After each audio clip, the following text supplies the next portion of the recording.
joining me in the Living Lucky with Luke Combs lottery experience. When it rains, it pours for lucky fans and lottery players who enter to win a chance of a lifetime. Join me in Nashville for a private concert at the iconic Ryman Auditorium in 2024. One lucky winner will have the chance to walk away with $500,000 at the end of the show. Details at nelottery.com. Living Lucky with Luke Combs ticket. Top prize odds 1 in 128,000. Attention all Wings fans. 89-cent wings are back on Tuesdays at Buffalo Wings and Rings in Lincoln. Enjoy the best wings in town for boneless or traditional at a price that makes the whole family happy. And now at the Williamsburg Village Wings and Rings, you can enjoy $1.50 tall boys in Bud Light, Coors Light, Busch Light, and Michelob Ultra every day after 7 p.m. and all day on Sundays. Get to Wings and Rings today and make sure to stop by on Tuesdays for 89-cent wings.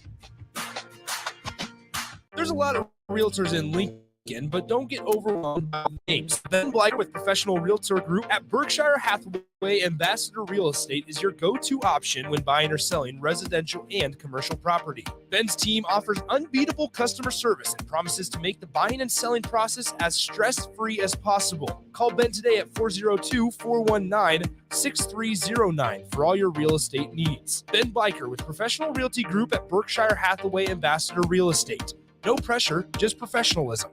Plains Cover Crop is your one-stop seed shop. Call us now for spring and summer forages, CRP mixes, and fall cover crop blends. We do farm-specific consulting for practical and efficient seed blends to fit your geography and goals. With a very diverse inventory, we will tailor a blend just for you. We're also looking for contract growers, and we buy and sell rye. Find us online at plainscovercrop.com. Timeless agronomy practices paired with modern technology. East Highway 20 in Orchard and across Nebraska.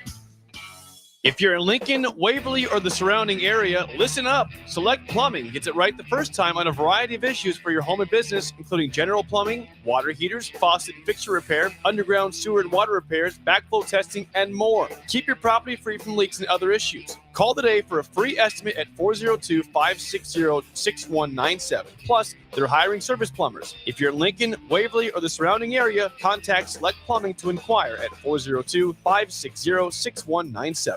Summertime is in full swing, and it's time to get to work on outdoor projects. Deck City is a great place to start as Lincoln's local source for everything decks. Deck City has everything you need to build the deck of your dreams, from treated lumber to Westbury aluminum railings and TimberTech composite decking. They offer advice from real deck professionals to give you proper guidance to make your project go smoothly. Call them today to schedule an appointment at 402-480-6671. Go online at deckcityne.com or visit their new location just north of 33rd and Cornhusker Highway. Deck City, your local deck experts.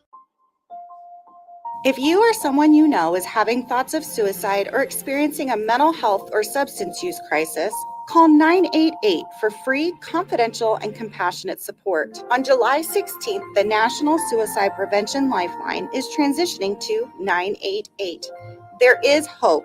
For 24/7 support, call, text, or chat 988. Sponsored by Nebraska DHHS, aired with the Nebraska Broadcasters Association and this station.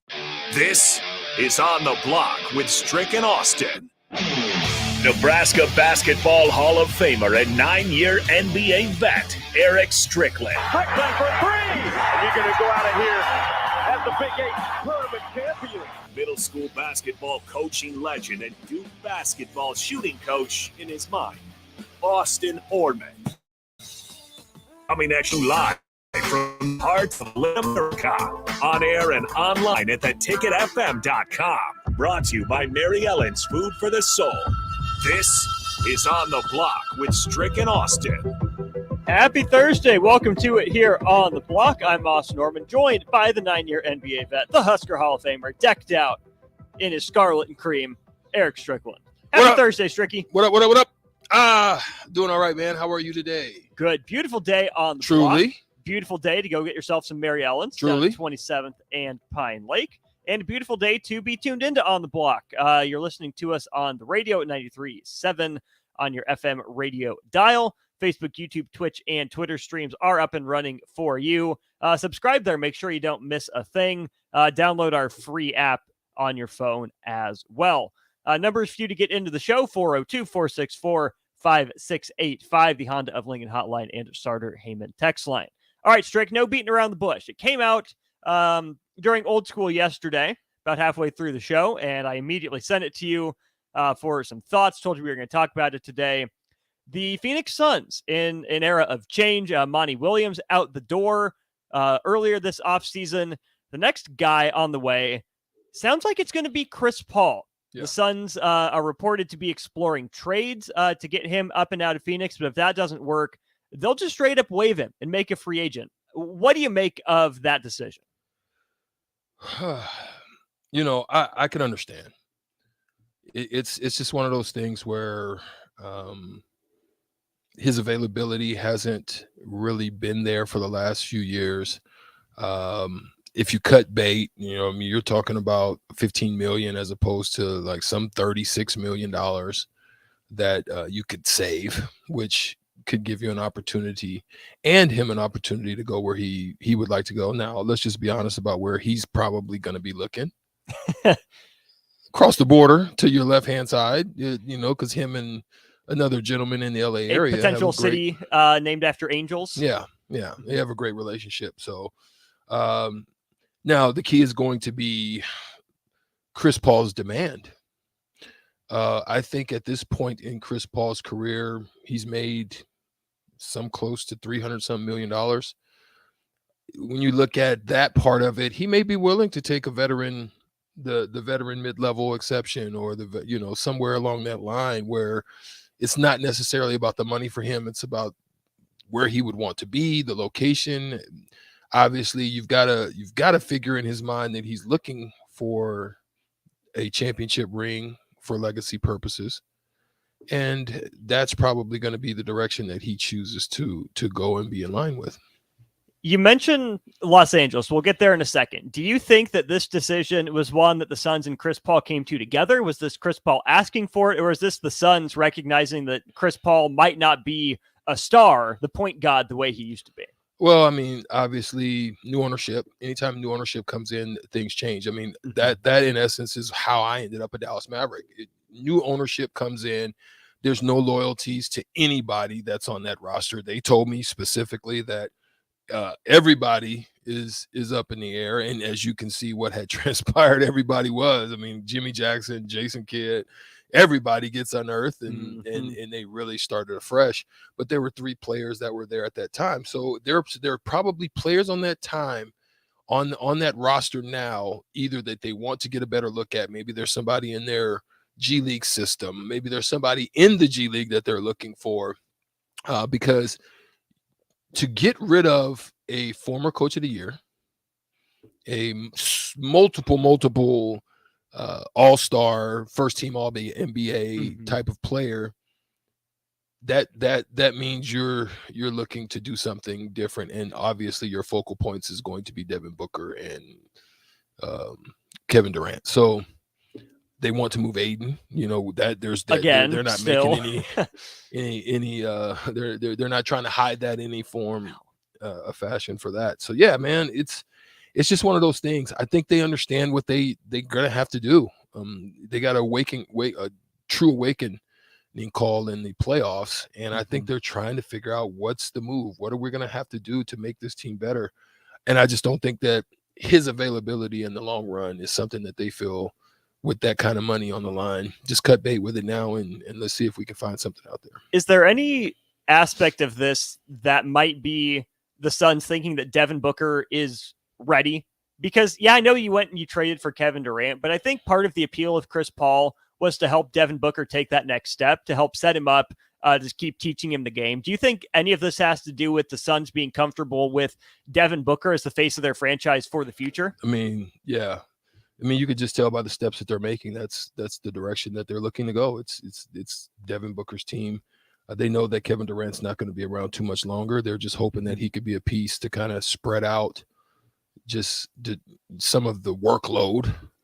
But they're going to probably want somebody that's a solid guy, distributor, but that's going to be there and available for them. But let's give kudos to Chris Paul, who was averaging almost 34, 35 minutes a game at his age. 38.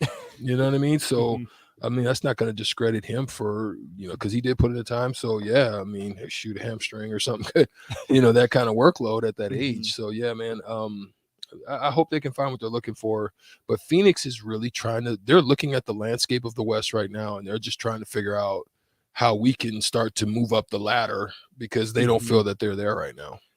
Let's take a break here. On the other side, let's talk about Chris Paul's legacy, who he is as a player now. Does he move the needle for the Lakers? What's that fit potentially like? Is there anywhere else that might at least kick the tires on him? We'll keep this discussion going and we continue here on the block.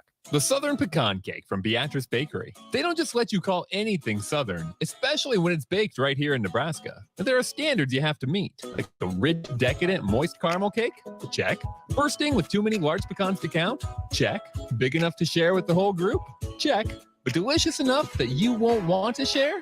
A big check on that one. The Southern Pecan Cake, the newest cake to the Beatrice Bakery lineup. Try it for yourself at Beatrice Bakery. Online at BeatriceBakery.com. Welcome to our world of yum. Plains Cover Crop is your one-stop seed shop. Call us now for spring and summer forages, CRP mixes, and fall cover crop blends. We do farm-specific consulting for practical and efficient seed blends to fit your geography and goals. With a very diverse inventory, we will tailor a blend just for you. We're also looking for contract growers, and we buy and sell rye. Find us online at plainscovercrop.com. Timeless agronomy practices paired with modern technology. East Highway 20 in Orchard and across Nebraska. Y'all feeling lucky? Luke Combs here, and I have an exclusive opportunity for you to win $500,000 by joining me in the Living Lucky with Luke Combs lottery experience. When it rains, it pours for lucky fans and lottery players who enter to win a chance of a lifetime. Join me in Nashville for a private concert at the iconic Ryman Auditorium in 2024. One lucky winner will have the chance to walk away with $500,000 at the end of the show.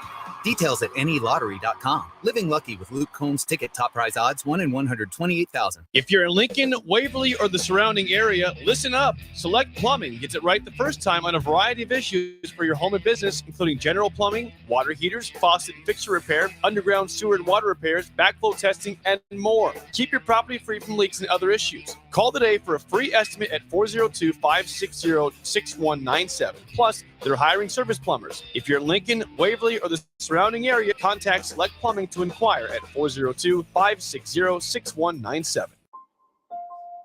If you or someone you know is having thoughts of suicide or experiencing a mental health or substance use crisis, call 988 for free, confidential, and compassionate support. On July 16th, the National Suicide Prevention Lifeline is transitioning to 988.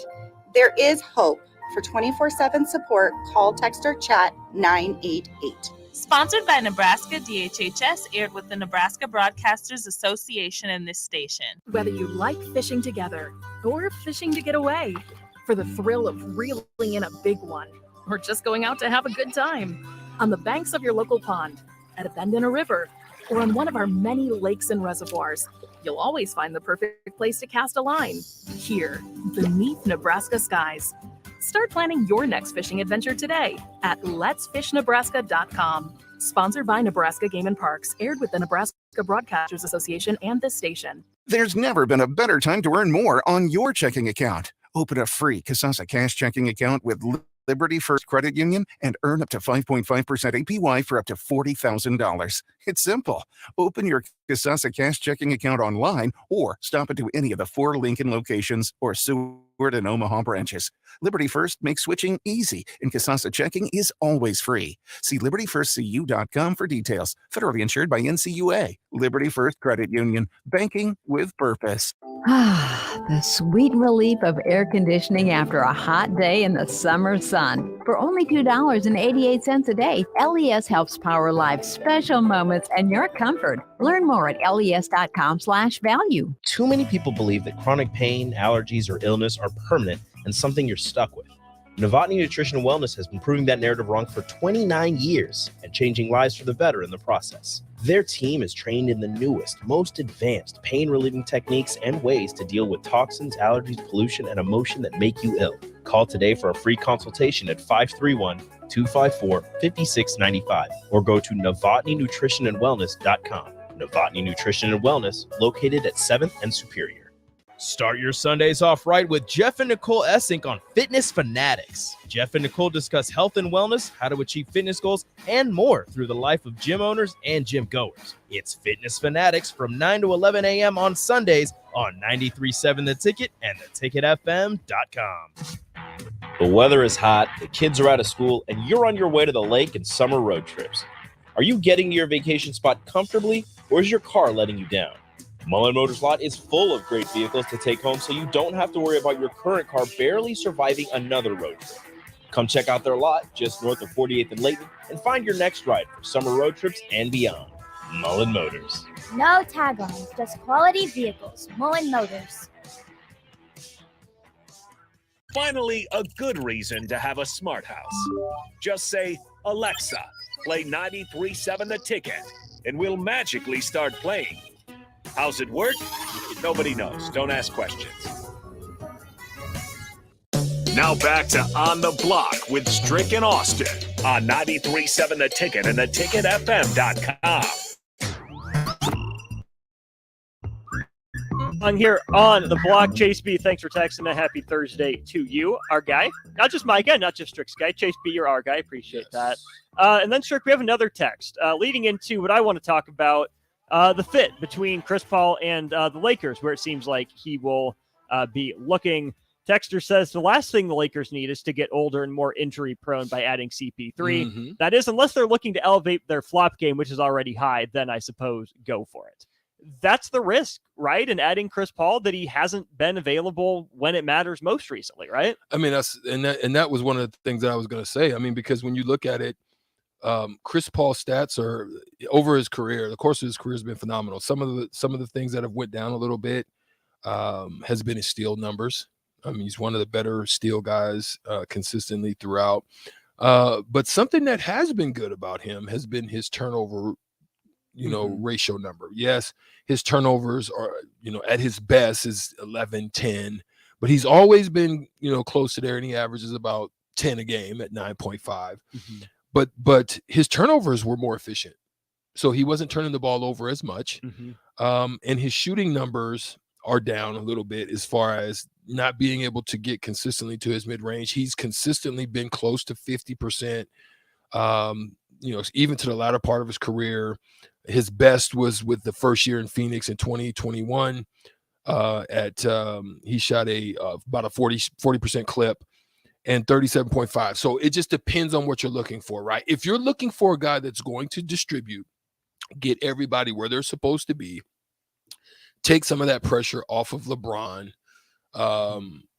It depends on the pressure that you want to take off of him. The ability to handle, run things through him, that gets him off. But I think what they need is a second fiddle. They probably needed the better side of the old Westbrook, where he can actually just do things on all scales and, at some point shoot the three, right? Mm-hmm. But Chris Paul, I don't know if he's going to be able to give you that person when it's time to take over and just really dominate. So you have to look at it and weigh it against Austin Reeves. You're not going to get the assist number. Right. He's a 6'5" guy. Mm-hmm. He shoots a pretty solid clip, but he gets, he's going to get you those buckets because he's at 50% from two. And then he can also shoot the three. And this year he shot almost 40% from three. So you're going to get that, but you're going to lose on the assist numbers. So how are you going to balance that out? You got some of it from Schroeder. Schroeder gave you almost 5 assists a game. Mm-hmm. So D'Lo's runs a point. You know what I mean? So that depends on if they decide they want to, keep him. Right. So those are the balances they've got to weigh out.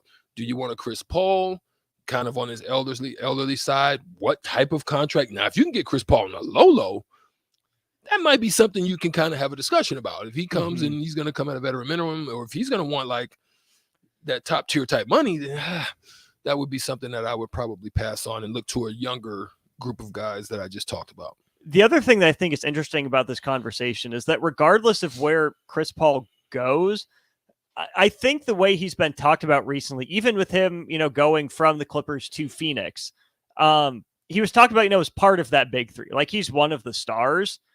Chris Paul's really good. He has basically everything in his legacy except the ring.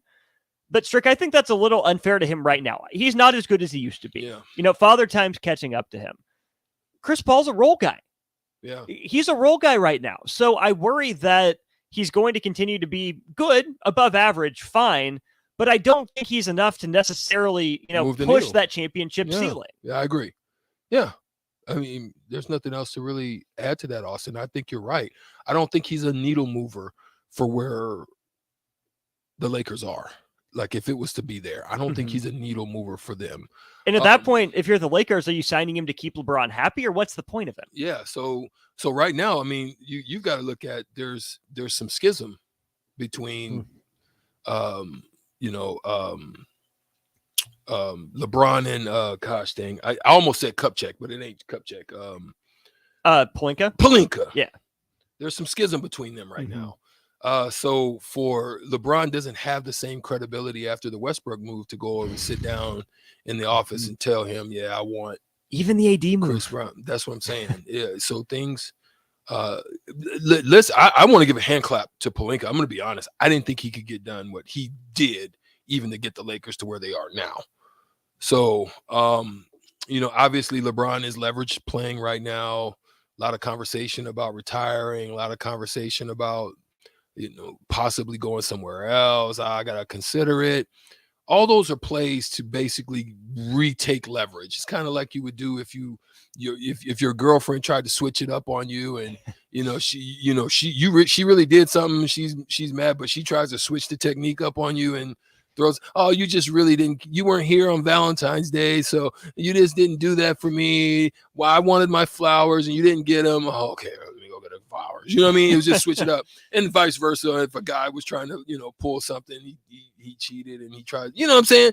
There's always a way somebody tries to flip the script. I think that's what he's doing right now. He's trying to flip the script. Speaking of flipping the script, Chris Paul wants that ring. He doesn't want to be basketball's Dan Marino. I think a ring would be important to Chris Paul, his legacy long term. But let's say Rob Pelinka puts his foot down as GM, says, nope, he's old. We can do better. Sorry, LeBron. I know you want that, but for the good of the team, we're not going to get him. Or maybe Adam Silver pulls a David Stern and vetoes it again just for old time's sake. We'll have to see. Outside of Los Angeles, are there any other places you think that would be interested in Chris Paul or would be a good fit for what he brings to the table now? Because I have one other one. The only other place that I can envision is maybe Miami. Ooh, okay. I can envision Miami. I can envision maybe San Antonio. That's where I was going to go. Where you want some leadership, somebody to come in and just be that voice in a young group that's trying to figure out how to win and how to become a winning culture. Just places like that. Those would be a couple just off the top of my head that I can envision. Orlando? I think Orlando's a little bit further away for Chris. Okay. Now, I even think San Antonio is, but I think if he was looking for that part of it, it would be probably Miami. Because Miami, let's be real, they have Gabe Vincent's been phenomenal. I think Gabe Vincent's going to make a bag, and I think Pat Riley and the crew are not probably going to be able to sign him unless they feel that he's their guy. I don't think they really think Gabe Vincent is a point guard type of guy. I think they think he's a great combo, like a guy that can do it, but is not really a point guard type of guy. But I also think that Gabe Vincent's going to win somewhere. He kind of reminds me of Terry Rozier, guys like that who can, just do it, like Van Vliet, type of guy. Toronto could work. If you're Miami, would you rather have Chris Paul or Fred VanVleet next year?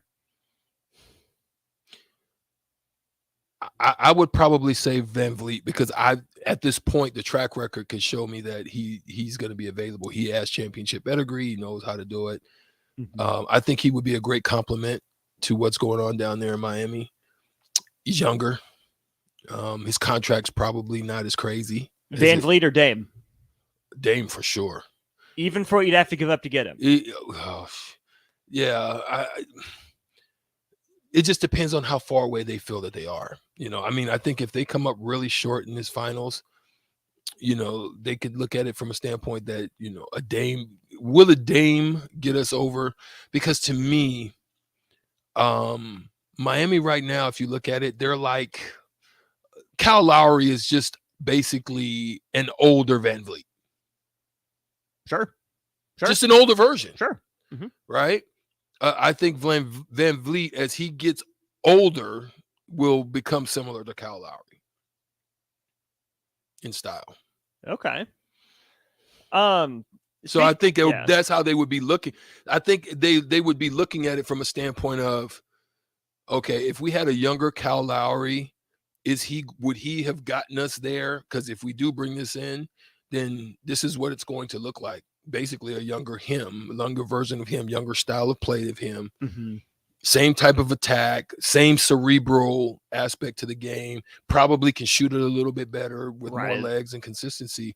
But other than that, you're probably getting the same, who defensively he's going to be able to play pretty much the same way. You're either going to have to hide him in the same manner.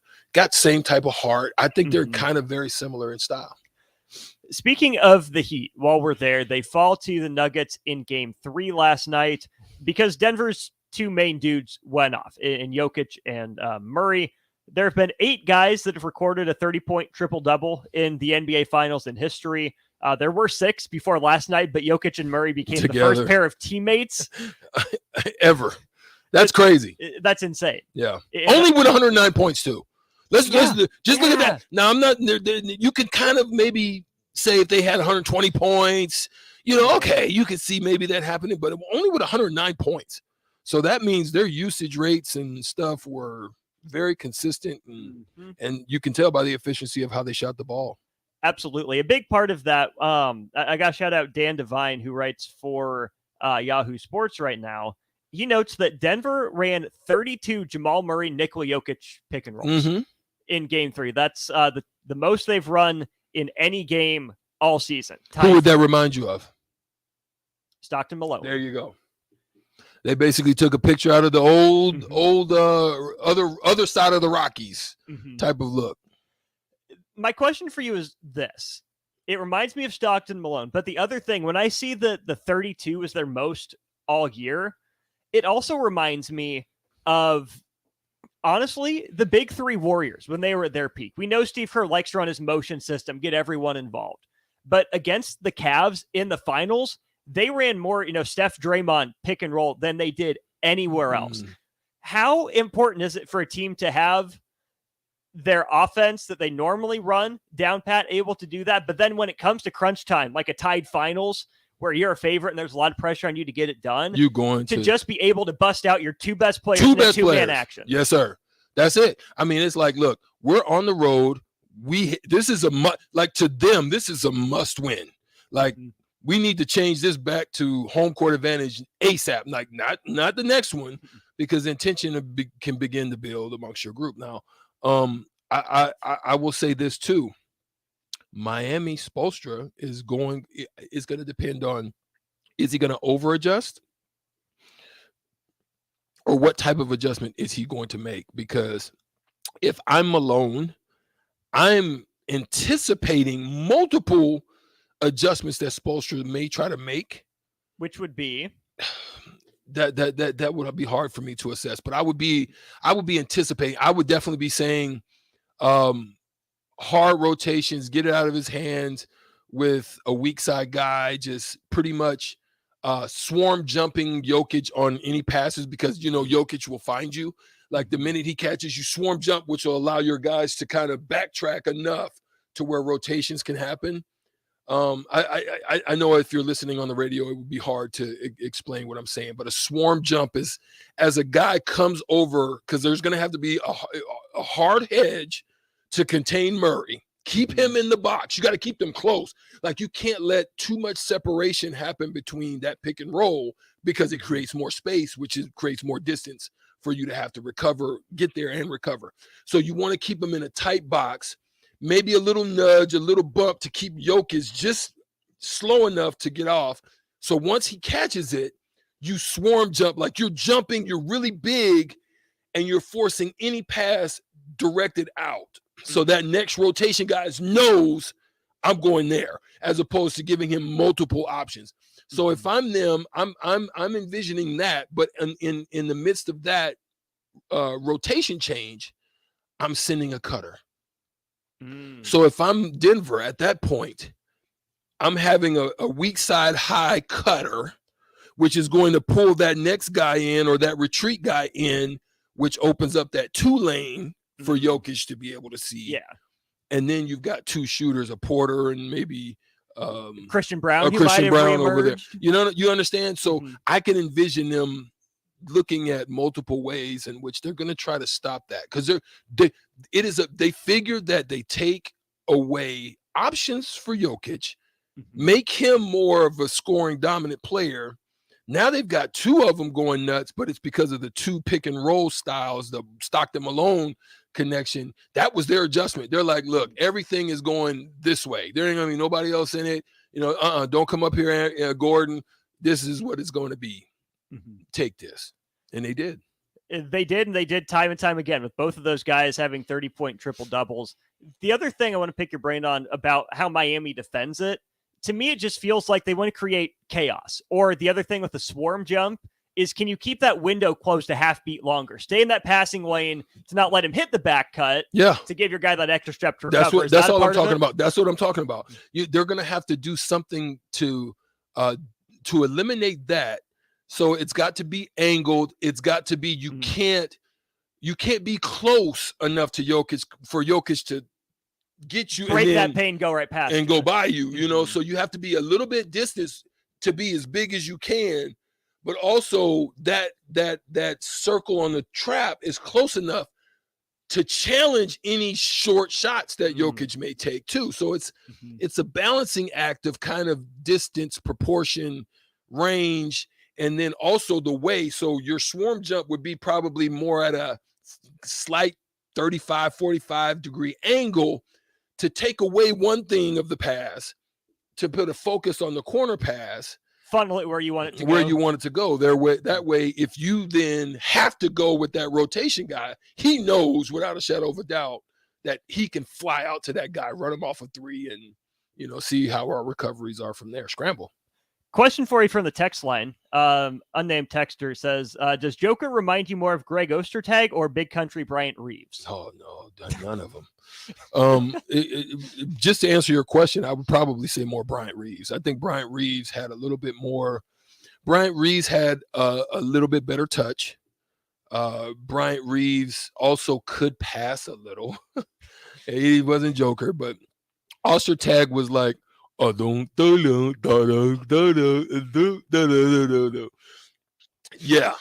Ostertag was very like dumpy. I don't know how to explain it without doing it that way, because we've got the listeners on the radio.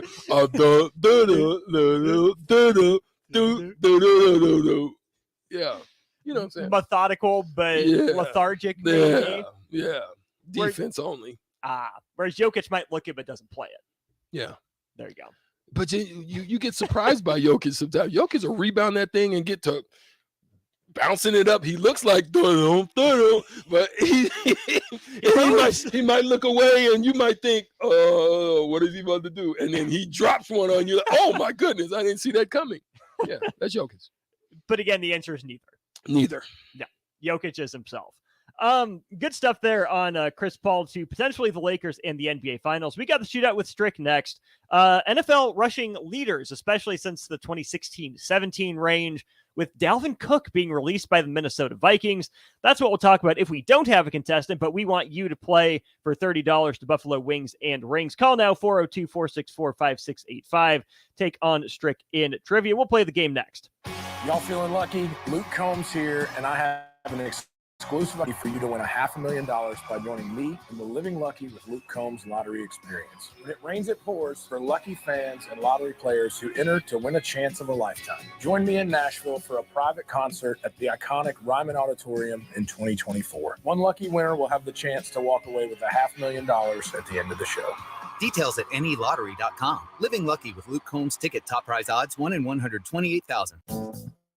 Brown Shoe Fit has all types of shoes for you to excel this summer. Check out their new Keen and Tiva brand sandals for hiking and Olukai sandals for sitting by the pool. Plus, they're stocked up on Hey Dudes to catch you up on the latest shoe fashion. They also have shoes in brands like Brooks, Hoka, Merrell, On, and many more. Browns has the local professionals to get the proper fit, aided by their high-tech foot scanner by Aetrex.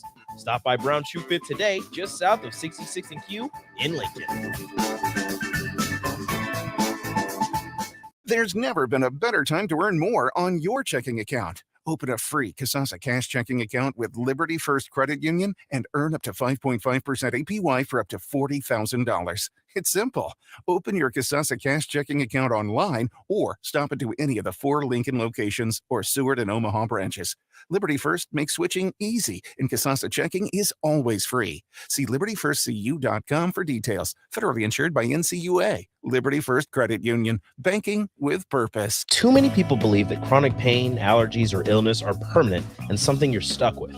Novotny Nutrition and Wellness has been proving that narrative wrong for 29 years and changing lives for the better in the process. Their team is trained in the newest, most advanced pain-relieving techniques and ways to deal with toxins, allergies, pollution, and emotion that make you ill. Call today for a free consultation at 531-254-5695 or go to novotnynutritionandwellness.com. Novotny Nutrition and Wellness, located at 7th and Superior. Start your Sundays off right with Jeff and Nicole Essink on Fitness Fanatics. Jeff and Nicole discuss health and wellness, how to achieve fitness goals, and more through the life of gym owners and gym goers. It's Fitness Fanatics from 9 to 11 a.m. on Sundays on 93.7 The Ticket and theticketfm.com. There's nothing quite like the Mercado by Certified Piedmontese Beef. The Mercado offers unique ingredients you can't find anywhere else, open every day from 8 a.m. to 8 p.m. The full-service butcher shop and retail store is wonderful for meat lovers with their exclusive certified Piedmontese beef and assorted sausages, plus other quality meats, including pork, chicken, and a wide range of the freshest seafood. Plus, every Friday from 11 to 2, the Mercado serves up the best lunch in town on their Friday Feast menu. Stop in at the Mercado today at 84th and Havelock or visit their website at cpmercado.com to see current deals. Junior Achievement of Lincoln inspires and prepares young people for success. Learn more about the people involved in the organization and the success stories over the years each Thursday from 7 to 8 p.m. for the Junior Achievement Hour on 93.7 The Ticket and theticketfm.com.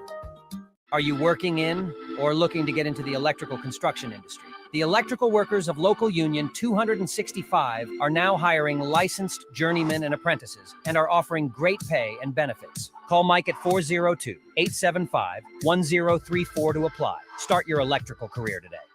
The sweet relief of air conditioning after a hot day in the summer sun. For only $2.88 a day, LES helps power life's special moments and your comfort. Learn more at les.com/value. Sandhills Global is hiring. Check out sandhills.jobs for more information. Sandhills is looking to fill hundreds of new openings in sales, traveling support, software development, web design, and more. Sandhills has a professional culture and is fast-paced with a focus on growth, innovation, and leading-edge technologies. Career and internship opportunities are available at our global headquarters in Lincoln, Nebraska. Apply today at sandhills.jobs. 93.7 The Ticket. Fox KFXL weather. Sponsored by John Henry's Plumbing, Heating, and Air Conditioning. Your Lincoln forecast for today, partly sunny skies are expected to start off the day, and then see a chance of scattered storms this afternoon and a high of around 89. Tonight, we see a chance of storms early, then partly cloudy skies expected for tonight, low about 63. And tomorrow, see another chance of scattered storms throughout the day, and a high of around 88. Meteorologist Kyle Cutter for 93.7 The Ticket, ticketfm.com. Play Shootout with Strick.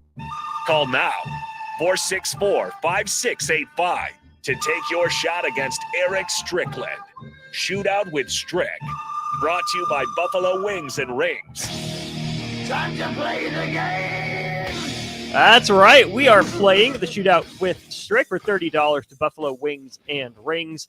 59-cent wings and $5 pitchers of beer has passed. That was on Tuesday. Sounded like you enjoyed your time out there, Strick. Is that true? Good. I had a great time, man. I didn't mean – listen, my boy, Jay Foreman, if you're listening, Stricky did not mean to chow down on your wings, man. I promise. I just saw him look at me in the eye. I was like, well, I don't think I ordered these, but ooh, they look so tasty. I dabbed in. So if you want some tasty, come on and play the game. We have a contestant for you, Abe, on the Honda of Lincoln Hotline. How's it going today, Abe? Ooh, forfeit. Abe, you with us? No. He's gone. Yes. Let's go. Okay, Abe, you He's out of lost there. your chance. We have another contestant on the line. No, We'll he's get him not. pulled up quick. He's not there. Austin, why are you always just trying to not let me win the stricken? See? He's not there. We're efforting. We'll get a second contestant on since Abe wasn't picking up. This gives us a chance, Strick, to mention the Stanley Cup Final playoff. Voxter, don't answer the phone. Oh my gosh. While we wait for this new caller, Strick, Vegas up 2-0 on Florida. Love it. In the Stanley Cup playoff. Listen, I am a big advocate, especially being from the Florida Marlins when we're an expansion team. I'm a big advocate of just how quickly these expansion teams have been able to thrive and become excellent. And it's a hodgepodge of guys that came together. I think there's still 5 of the originals that are still on that team. They came together, just basically looked each other in the eye, and they were just like, look, we got a second chance. We're going to go out here and be the best that we can be. We maybe have played bad or had bad seasons or whatever, but let's go out here and do something. And they're freaking doing it, man. Up 2-0 against the Florida Panthers. Florida Panthers was another one. I mean, it's good to see the changings of these guards. You also had the Lightning, who have been pretty good as of late, winning a few in a row. And then, but listen, they went and did something special this year. They're 7-8 on the road. Panthers are really tough at home, so it's not going to be an easy game. So hopefully this could be a good series.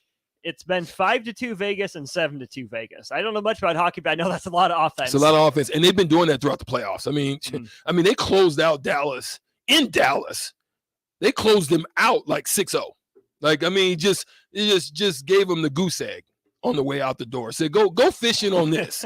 So yeah, man. Hey, I'm down with Vegas, bro. And I'm good that it's happening in that city. You better be down with Vegas. You're heading out there this summer, I've been told. Yeah. Oh, did I say that? Oh, yeah. Let's go play the game. Okay. Dave on the Honda of Lincoln Hotline. Dave, are you with us? I am. All right, Dave. Dave, do you want to forfeit? Just go ahead and forfeit real quick. Just go ahead. You can hang up. You can hang up and forfeit if you want. It's okay. I mean, we'll be all right. The cat stepped on my phone. Darn cat. I have one of those. They're known to do that. Dave, hold on the line. I'll give Strick his questions first, and then I'll get back to you. Sound good? All right. Okay, Strick, your round of the shootout begins here in 3, 2, and 1. He's rushed for the most yards in the NFL since 2017. Derrick Henry or Zeke Elliott? Henry. Yep, he's rushed for the second most yards per game since 2017. Nick Chubb or Jonathan Taylor? Taylor. Yep, he has more rushing touchdowns since 2017. Melvin Gordon or Todd Gurley? Gurley.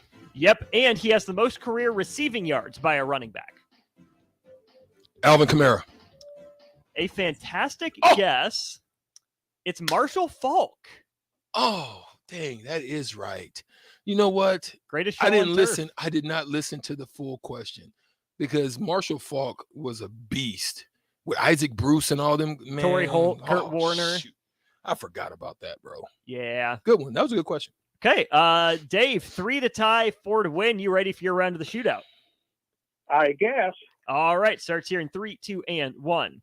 He's rushed for the most yards per carry among running backs since 2016. Aaron Jones or Nick Chubb? Jones. It's Chubb. He has the most rushing attempts since 2016. Ezekiel Elliott or Dalvin Cook? Elliott. Yep, he has the most receptions by a running back since 2016. Christian McCaffrey or Alvin Kamara? McCaffrey. Yep, and he rushed for the most yards per game in a career of any running back. Oh, my. Marshall Faulk. I don't know. Steal. Can I steal? Go for it, Strick. Emmitt Smith. No. No. Most yards per game. Oh, per game. Was Jim Brown. Oh. The only running back over 100 yards per game. That is right. Career. Shout out RIP to Jim Brown. He was a man. Barry Sanders second. Dave, thanks for playing a valiant effort at it. You can hang up now. We'll give caller number 3 to 402-464-5685 the stricken. 100 yards, and that's very rare. When you just and it's not going to happen anymore. No, they don't run the ball like that anymore. No. So since Rico's not here and Box busy, I'll just give you the tiebreaker question. Let's get it. Kicks and gigs. So Marshall Faulk, the career leader for running backs in reception yards. How many career receiving yards did Marshall Faulk have? For reference, he played 176 games over 12 seasons. 3,255. Try doubling it. 6,875 receiving yards on 767 catches. Oh, my gosh. Yeah, he was getting busy. Yeah. He was getting busy. Yeah, that's insane. That's a lot, bro. Alvin Kamara is not on pace to catch him, obviously, but he had like 3 seasons in a row with exactly 81 catches. And McCaffrey, the Swiss Army knife. Yeah. You know, that dude's practically a slot receiver. Yeah. But it's Marshall Faulk. That's crazy. Good. That was good stuff today, Austin. Good win, Strick. Yeah, man. Feel like I finally got off the snide. The notorious B.I.B. Stricky got off the snide, my guy. Yes. If you win again Tuesday and win again next Thursday, you get your music. Yes. Or you know what? Maybe since we're only playing twice a week, maybe I should just start playing it for you after every win. Every win, baby. I don't have it pulled up. Yeah, now, it's okay. It's okay. Next week, we'll make that our deal. When Yeah. Strick wins, you get the champions here. Yeah, That's what get we're it. doing. Let's get it. Hour 2 of On the Block, lots to get to. We'll talk some Big Ten scheduling decisions versus the SEC's approach, but also Jacob deGrom going under the knife, having Tommy John surgery. Is he the modern day Sandy Koufax? Where does he stack up all time? We'll talk about all that and more as we continue Hour 2 On the Block. You're listening to 93.7 The Ticket. Y'all feeling lucky? Luke Combs here, and I have an exclusive opportunity for you to win $500,000 by joining me in the Living Lucky with Luke Combs lottery experience. When it rains, it pours for lucky fans and lottery players who enter to win a chance of a lifetime. Join me in Nashville for a private concert at the iconic Ryman Auditorium in 2024. One lucky winner will have the chance to walk away with $500,000 at the end of the show. Details at nelottery.com. Living Lucky with Luke Combs ticket top prize odds 1 in 128,000. Are you working in or looking to get into the electrical construction industry? The electrical workers of local union 265 are now hiring licensed journeymen and apprentices and are offering great pay and benefits. Call Mike at 402-875-1034 to apply. Start your electrical career today. Junior Achievement of Lincoln inspires and prepares young people for success. Learn more about the people involved in the organization and the success stories over the years each Thursday from 7 to 8 p.m. for the Junior Achievement Hour on 93.7 The Ticket and theticketfm.com. Start your Sundays off right with Jeff and Nicole Essink on Fitness Fanatics. Jeff and Nicole discuss health and wellness, how to achieve fitness goals, and more through the life of gym owners and gym goers. It's Fitness Fanatics from 9 to 11 a.m. on Sundays on 93.7 The Ticket and theticketfm.com. Integrated Life Choices has been inspiring opportunities for individuals with disabilities for more than 15 years in Lincoln and across Nebraska by offering a number of services. From group homes to independent living resources and job training, you'll find the support that allows people to live fulfilling lives. They're also hiring. If you're looking for a rewarding career supporting people with developmental disabilities, you can check out open positions along with learning more about services at ilc.net. Integrated Life Choices. Brown Shoe Fit has all types of shoes for you to excel this summer. Check out their new Keen and Tiva brand sandals for hiking and Olukai sandals for sitting by the pool. Plus, they're stocked up on Hey Dudes to catch you up on the latest shoe fashion. They also have shoes in brands like Brooks, Hoka, Merrell, On, and many more. Browns has the local professionals to get the proper fit, aided by their high-tech foot scanner by Aetrex. Stop by Brown Shoe Fit today, just south of 66th and Q in Lincoln.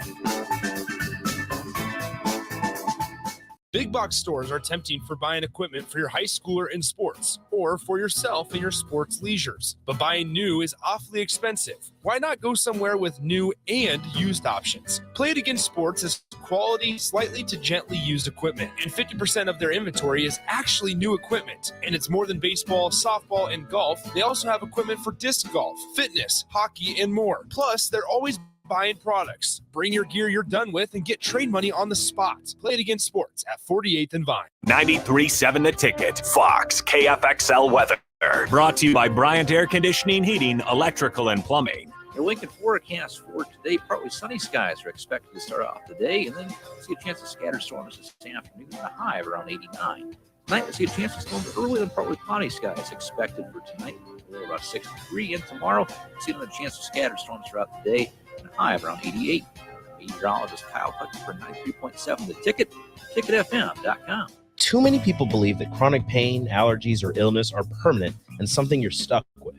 Novotny Nutrition and Wellness has been proving that narrative wrong for 29 years and changing lives for the better in the process. Their team is trained in the newest, most advanced pain-relieving techniques and ways to deal with toxins, allergies, pollution, and emotion that make you ill. Call today for a free consultation at 531-254-5695 or go to novotnynutritionandwellness.com. Novotny Nutrition and Wellness, located at 7th and Superior. Whether you like fishing together or fishing to get away, for the thrill of reeling in a big one, or just going out to have a good time, on the banks of your local pond, at a bend in a river, or on one of our many lakes and reservoirs, you'll always find the perfect place to cast a line, here, beneath Nebraska skies. Start planning your next fishing adventure today at letsfishnebraska.com. Sponsored by Nebraska Game and Parks, aired with the Nebraska Broadcasters Association and this station. This is Lincoln's home for sports talk on the FM dial. The home of Kansas City Royals baseball. KNTK FM Firth, 93.7 The Ticket. This is On the Block with Strick and Austin. Nebraska Basketball Hall of Famer and 9-year NBA vet, Eric Strickland. Strickland for three! And you're going to go out of here as the Big 8 tournament champion. Middle school basketball coaching legend and Duke basketball shooting coach in his mind, Austin Orman. Coming at you live from the heart of Lincoln, America. On air and online at theticketfm.com. Brought to you by Mary Ellen's Food for the Soul. This is On the Block with Strickland. Hour 2 on the block. Thanks for being along for the ride. I'm Austin Norman. He's Eric Strickland. Congrats on your shootout win, Strick. Got one, man. Got off the schneid a little bit. I've been losing in overtime, bro, and it hasn't been fun losing in overtime. It's never fun. If we kept score like hockey, you'd still get a point for it. But I'm not a hockey guy, so I'm about the hard wins and losses. Yeah, and shout out to all of our hockey guys. I would say, listen, I actually like hockey. I'm going to be honest. I like hockey, Austin, in the arena as opposed to watching it on TV. Yes. I will say there are times when I'll go and have a nice little cigar and sit out on the patio at one of my favorite places in Omaha, and I'll have hockey on and I'll have basketball on. So baseball or something. But yeah, I actually like hockey. I think hockey comes with a lot of strategy. It comes with a lot of, you have to make different adjustments. There's different, lines that you have, and you have to try to match up. And, do you want speed? Do you want, defense? Do you want to press forward? Just different things like that. I think soccer's similar in the way that they do those types of things, but I think hockey's pretty cool because there's a physicality to it too. You kind of get a little bit of football, a little bit of finesse. So it gives you a little bit of all of that. The first time I watched hockey when I was young, it kind of blew my mind that the way to get the puck down the rink and score was take it on the outside. My basketball and my football brain, even my baseball brain, back up the box, get up the middle, and then you can fan out and extend that way. Yeah. But no, you got to get to the side to draw the eyes that way. Yeah. Blew my mind the first time. I used to get confused by icing at first. Like I'm like, okay, they hit the ball down there, icing. Like, what? Why? What makes it icing? And I know that it's. I think you're 2 zones away. The puck gets 2 zones away. So you have the line, the mid line, and the other line. I think the puck goes 2 zones without anybody in that zone. I think I want to say on the offensive end, it comes icing. So then you got to go and drop the puck. And those used to confuse me. So I didn't get that. The only icing that I understand is, hey, I sprained something. Hey, I pulled something. Let's put some let's ice tighten on it back up. That's all I got. Yeah. What I do understand though is how good Mary Ellen's Food for the Soul is. Very good for your soul. your stomach, your body. It gets you going, keeps you healthy. It does. Good for you. It does. Well, let's talk about a different form of icing. Jacob deGrom is looking like that he is going to have to find his way into Tommy John surgery, and that's pretty tough. I mean, do you find that to be like a modern day Bo Jackson type of situation? Is it reminiscent of like Sandy Koufax, or what do you see? I'm worried we're finding our way there. I do think Koufax is a fascinating comparison here, but I think we have to fully appreciate Jacob deGrom and who he was. I mean, he won Rookie of the Year in 2014. In 2015, then, at age 27, wins 14 games with a 2.5 ERA and just shy of 200 innings, struck out 200 batters for the first time in his career against only 38 walks. That's an incredible mix of power pitching, great stuff, but also command and control. Wins an All-Star appearance, I guess, was voted to the All-Star game, and then also wins a Cy Young. That 2015 team, though, think about it, Strick, it was deGrom, but you also had Noah Syndergaard, kind of when he was popping on the scene fresh from the minors. Even, Steven Matz is a lefty in that group. The Mets had a, more than a coin flip chance, I think, to beat the Royals in that World Series because of that starting pitching group. Yeah. That wasn't even deGrom at his best. He was solid enough in 2016, but a little bit of a step back. But then from 2017 through probably 2020, maybe 2021, but he didn't pitch nearly as much. So I'll give him through 2020. That 4-year span, he goes 40-29, not a great record, but a 2.52 ERA in 107 games, throws 690 innings, which is a lot for this day and age, including 2020, that COVID shortened season. His ERA plus was 159, which means he was a pitcher and a half on himself, which is absolutely insane. And then you just look at the awards he won. He finished 8th in the Cy Young in 2017, wins back-to-back Cy Youngs in 18 and 19, 5th and 10th in the MVP votings, and then 3rd in the Cy Young in 2020. I mean, that's amazing. That's amazing. The most dominant pitcher of that stretch. We were having conversations of who's better, Jacob deGrom or Max Scherzer, Jacob deGrom or Garrett Cole, Jacob deGrom or Clayton Kershaw. Right. Was the company that we were putting him in. I mean, he was throwing 100 miles an hour with a wipeout slider, curveball that would back people up too. In the conversation for most dominant pitcher of his era, not the legacy of Kershaw for sure, but in that conversation with a guy that, was his teammate briefly in New York in Max Scherzer, Justin Verlander, I think as well, Garrett Cole. And then it all started falling apart with different injuries, a lack of availability. And we've lost, a good 2.5 years of Jacob deGrom's prime. What happens in these situations? Is it just a freak of nature? Is it just bad luck? Is it just over stress and training? Or is it just because he's got like a whip with that arm? It just happens? Like how does you can't really protect yourself from that? I mean, when you're talking about, like you said, a curve that makes you back up some. So there's a lot of stress that comes with that whip, just that torque that you've got to have in order to throw 100 something miles an hour. Some of it comes from hip. Some of it he's not a big dude. Like he's 6'4", 180. Yeah, 180. I mean, so, there's a lot of torque where does that come from? What do you think? Let's look at his injury history. So I'll go back to 2020. So he pitched at the start of the season, pitched really well. I think even led the league in strikeouts. Yeah, he led the league in strikeouts and strikeouts per 9 in 2020. Did only throw in 12 games of the 60, but in 2020 in July he had back tightness. Never good for a pitcher, something you want to be careful with regardless of the sport you play. A neck injury, I don't know, that seems kind of fluky, maybe just rolled out of bed wrong, slept on it wrong, I don't know. A hamstring. That to me, it doesn't list which hamstring, but I could see that being either one, pushes off too hard and snaps it or pulls it a little bit, or maybe even the landing hamstring. So there's that. He has a side injury, a right side injury, an elbow problem, a shoulder problem, and 2 separate forearm problems in 2021. Yeah.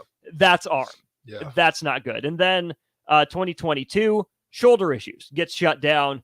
that's a problem. He starts this season off with a little bit of a wrist injury before eventually going under Tommy John. So my guess is a compilation, is a build up. It has to be, right? You know, where you begin to compensate. Yeah, because that can happen.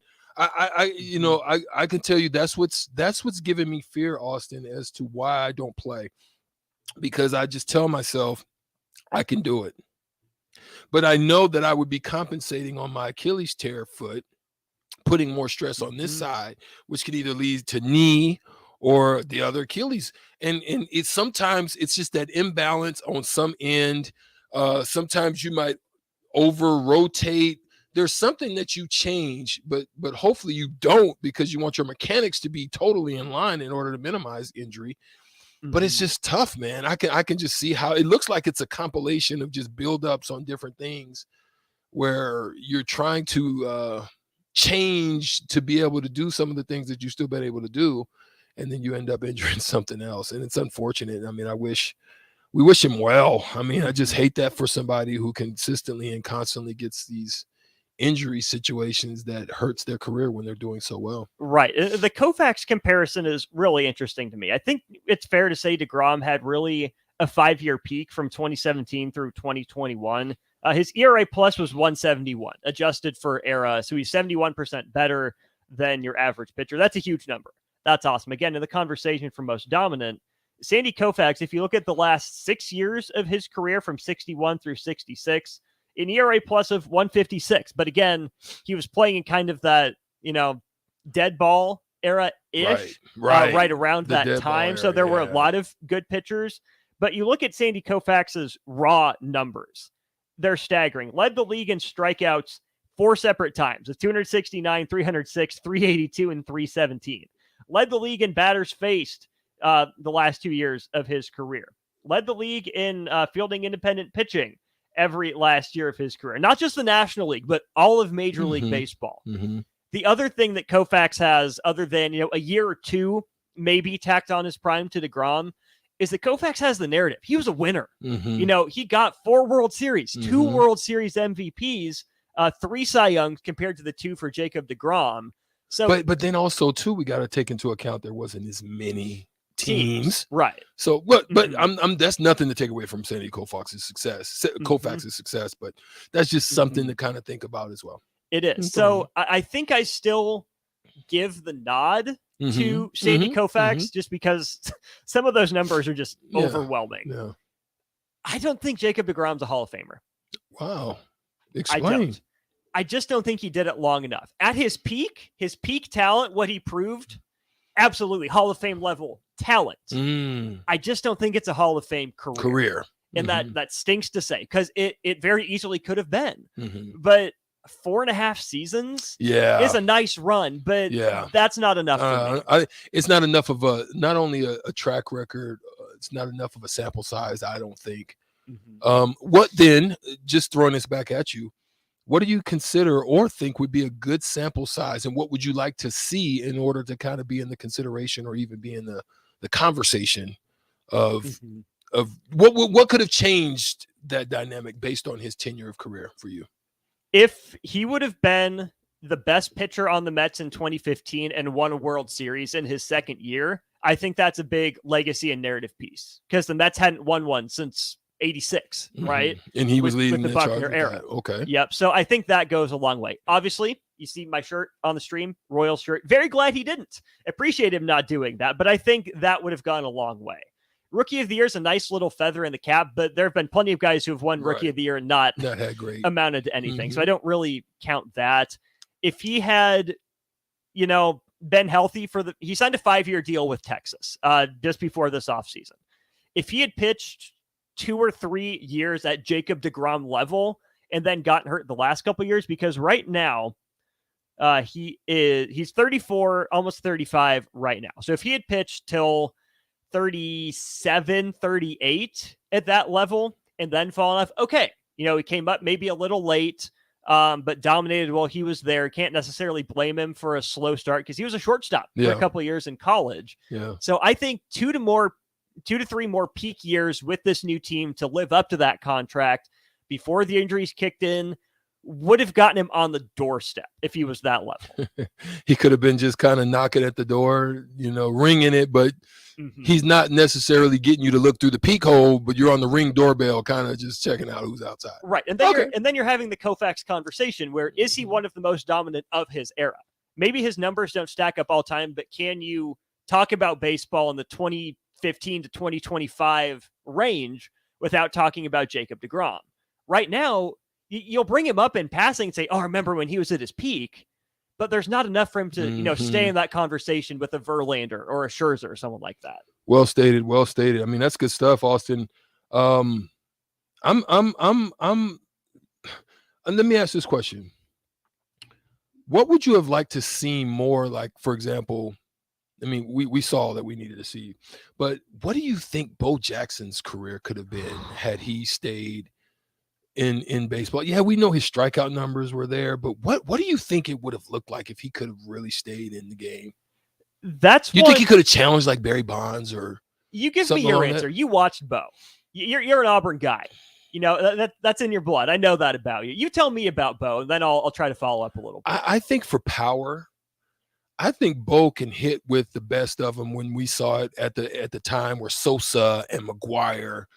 I think he could definitely challenge in power. I think his strikeout numbers were probably a little bit too high for me, but there's others out there that didn't have great numbers in that category. I just think his ability to track balls down the way that he was able to do it, the effortlessly in manner in which he did it, his base running abilities, and his ability to pretty much he could hit in the gaps. He could do different things like that. It wasn't necessarily he was only a home run guy. I would have loved to have seen him, go a long stretch, I would say. So I'm trying to think of a comparison for Bo is Jackson, there one the hitter.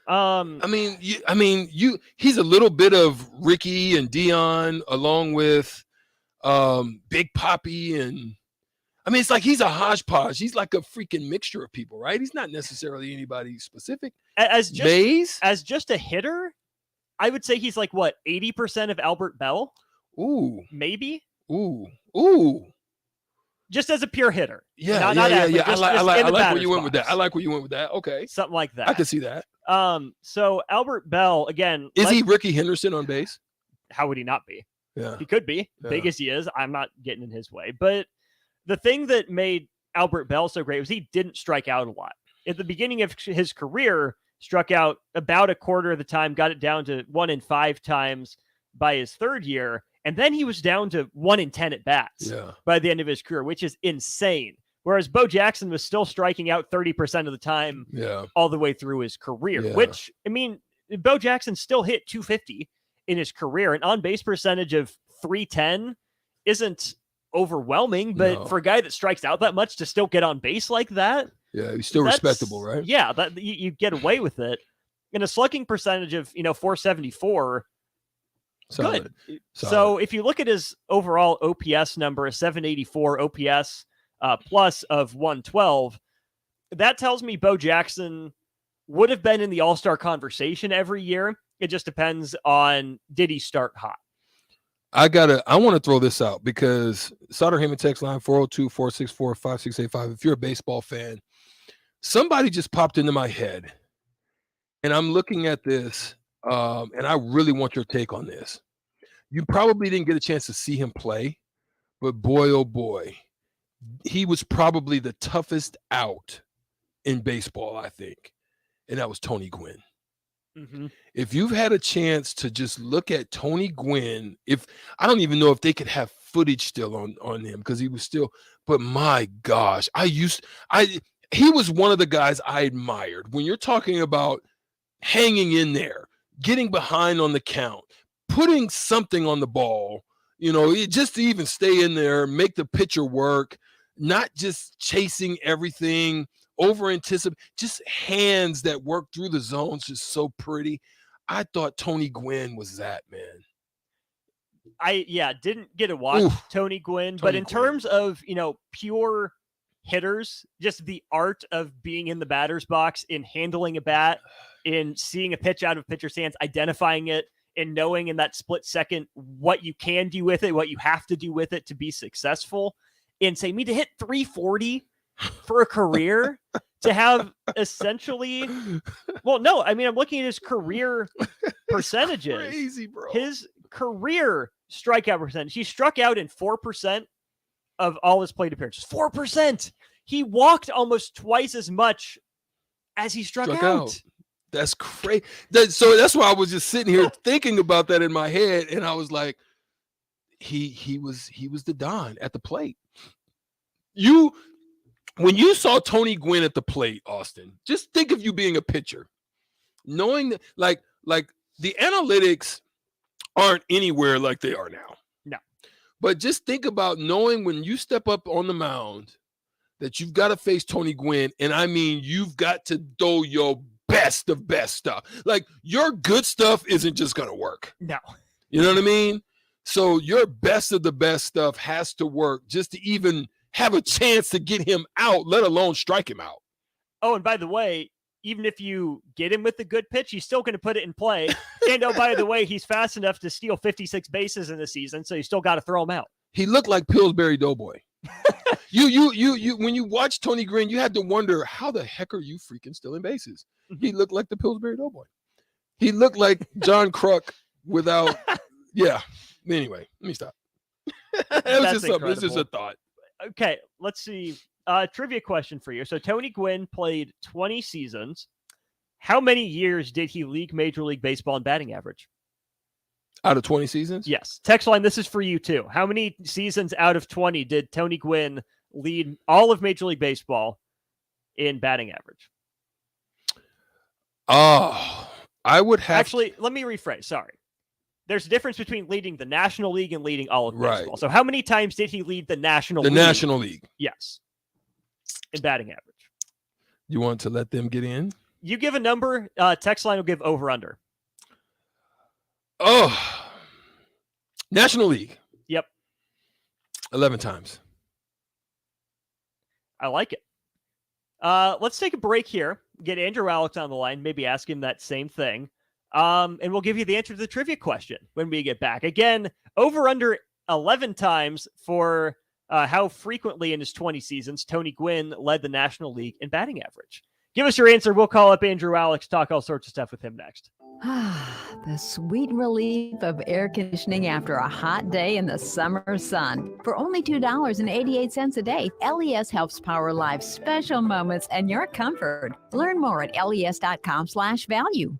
Mary Ellen's Food for the Soul. Smoked meats, amazing sides. The only problem when they fix you a plate is that at some point be empty. But hear me out. What if that plate was never empty? That dream can be your reality with the Mary Ellen's Express Lunch Buffet. From 11 to 2 every Wednesday, Thursday, Friday, and even Saturday. One price, all you can eat, and it even comes with a drink. Tell your boss you're taking a long lunch and get down there. Mary Ellen's Food for the Soul at 29th and Pine Lake. Let them fix you a plate. Integrated Life Choices has been inspiring opportunities for individuals with disabilities for more than 15 years in Lincoln and across Nebraska by offering a number of services. From group homes to independent living resources and job training, you'll find the support that allows people to live fulfilling lives. They're also hiring. If you're looking for a rewarding career supporting people with developmental disabilities, you can check out open positions along with learning more about services at ilc.net. Integrated Life Choices. Too many people believe that chronic pain, allergies, or illness are permanent and something you're stuck with. Novotny Nutrition and Wellness has been proving that narrative wrong for 29 years and changing lives for the better in the process. Their team is trained in the newest, most advanced pain-relieving techniques and ways to deal with toxins, allergies, pollution, and emotion that make you ill. Call today for a free consultation at 531-254-5695 or go to novotnynutritionandwellness.com. Novotny Nutrition and Wellness, located at 7th and Superior. Are you working in or looking to get into the electrical construction industry? The electrical workers of local union 265 are now hiring licensed journeymen and apprentices and are offering great pay and benefits. Call Mike at 402-875-1034 to apply. Start your electrical career today. Brown Shoe Fit has all types of shoes for you to excel this summer. Check out their new Keen and Tiva brand sandals for hiking and Olukai sandals for sitting by the pool. Plus, they're stocked up on Hey Dudes to catch you up on the latest shoe fashion. They also have shoes in brands like Brooks, Hoka, Merrell, On, and many more. Browns has the local professionals to get the proper fit, aided by their high-tech foot scanner by Atrex. Stop by Brown Shoe Fit today, just south of 66 and Q in Lincoln.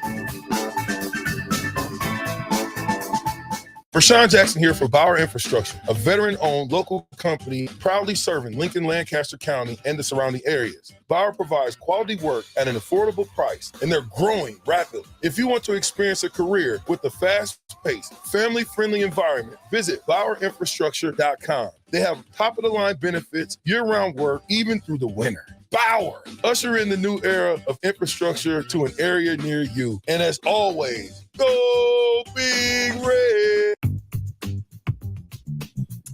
Sandhills Global is hiring. Check out sandhills.jobs for more information. Sandhills is looking to fill hundreds of new openings in sales, traveling support, software development, web design, and more. Sandhills has a professional culture and is fast-paced with a focus on growth, innovation, and leading-edge technologies. Career and internship opportunities are available at our global quarters in Lincoln, Nebraska. Apply today at sandhills.jobs.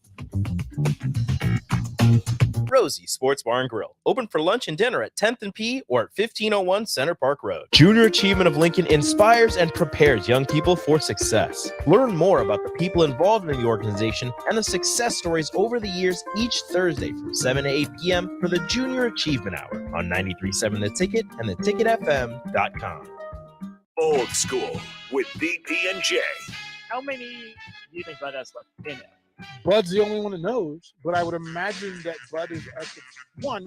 He's trying to be the best fighter in the world. Period. Like until somebody's got to take that from him, and I'm not sure that anybody can. I don't know if Spence can. Spence would love to be that person, but Bud Crawford has denied people forever. 93.7 The Ticket and theticketfm.com. Now back to On the Block with Strick and Austin on 93.7 The Ticket and theticketfm.com.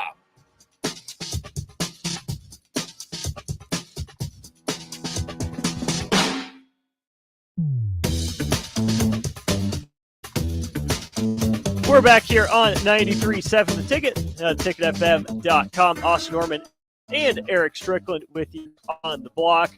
The answer to our trivia question is 8. Strick guessed 11 times that Tony Gwynn led the National League in batting average. The answer is 8. And Brian, you are the winner. You nailed 8 on the head. A couple Salt Dogs tickets and a parking pass are yours. Axel Foley was almost on it. He was. Axel said 7. Craig said 13.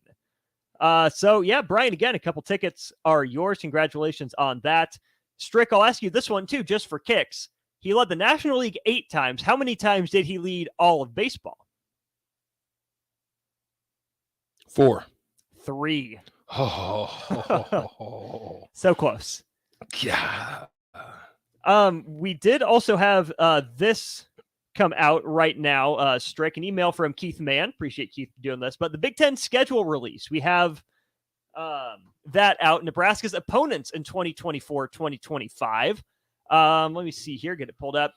All right. So 2024, 9 conference games for Nebraska, 4 at home and 5 on the road. So coming to Memorial Stadium in 2024, Indiana, Michigan State, Minnesota, Wisconsin. Those are Nebraska's home games in 24. The road games, Iowa, Northwestern, Penn State, Purdue, and UCLA. What do you make of that?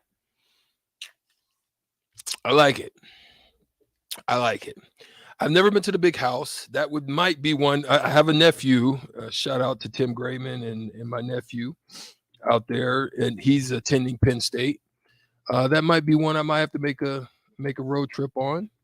Definitely UCLA. I remembered going out there to the Rose Bowl to Pasadena when Nebraska played them, 13 or 14? 12, 13, 14, somewhere in there. That was fun. That was interesting. And I look forward. I did this UCLA and USC deal is going to be pretty interesting. I got a cousin in Westwood, so if you want to make a trip out there, maybe we can take on the block on the road. Take on the block on the road. Let's do it, baby.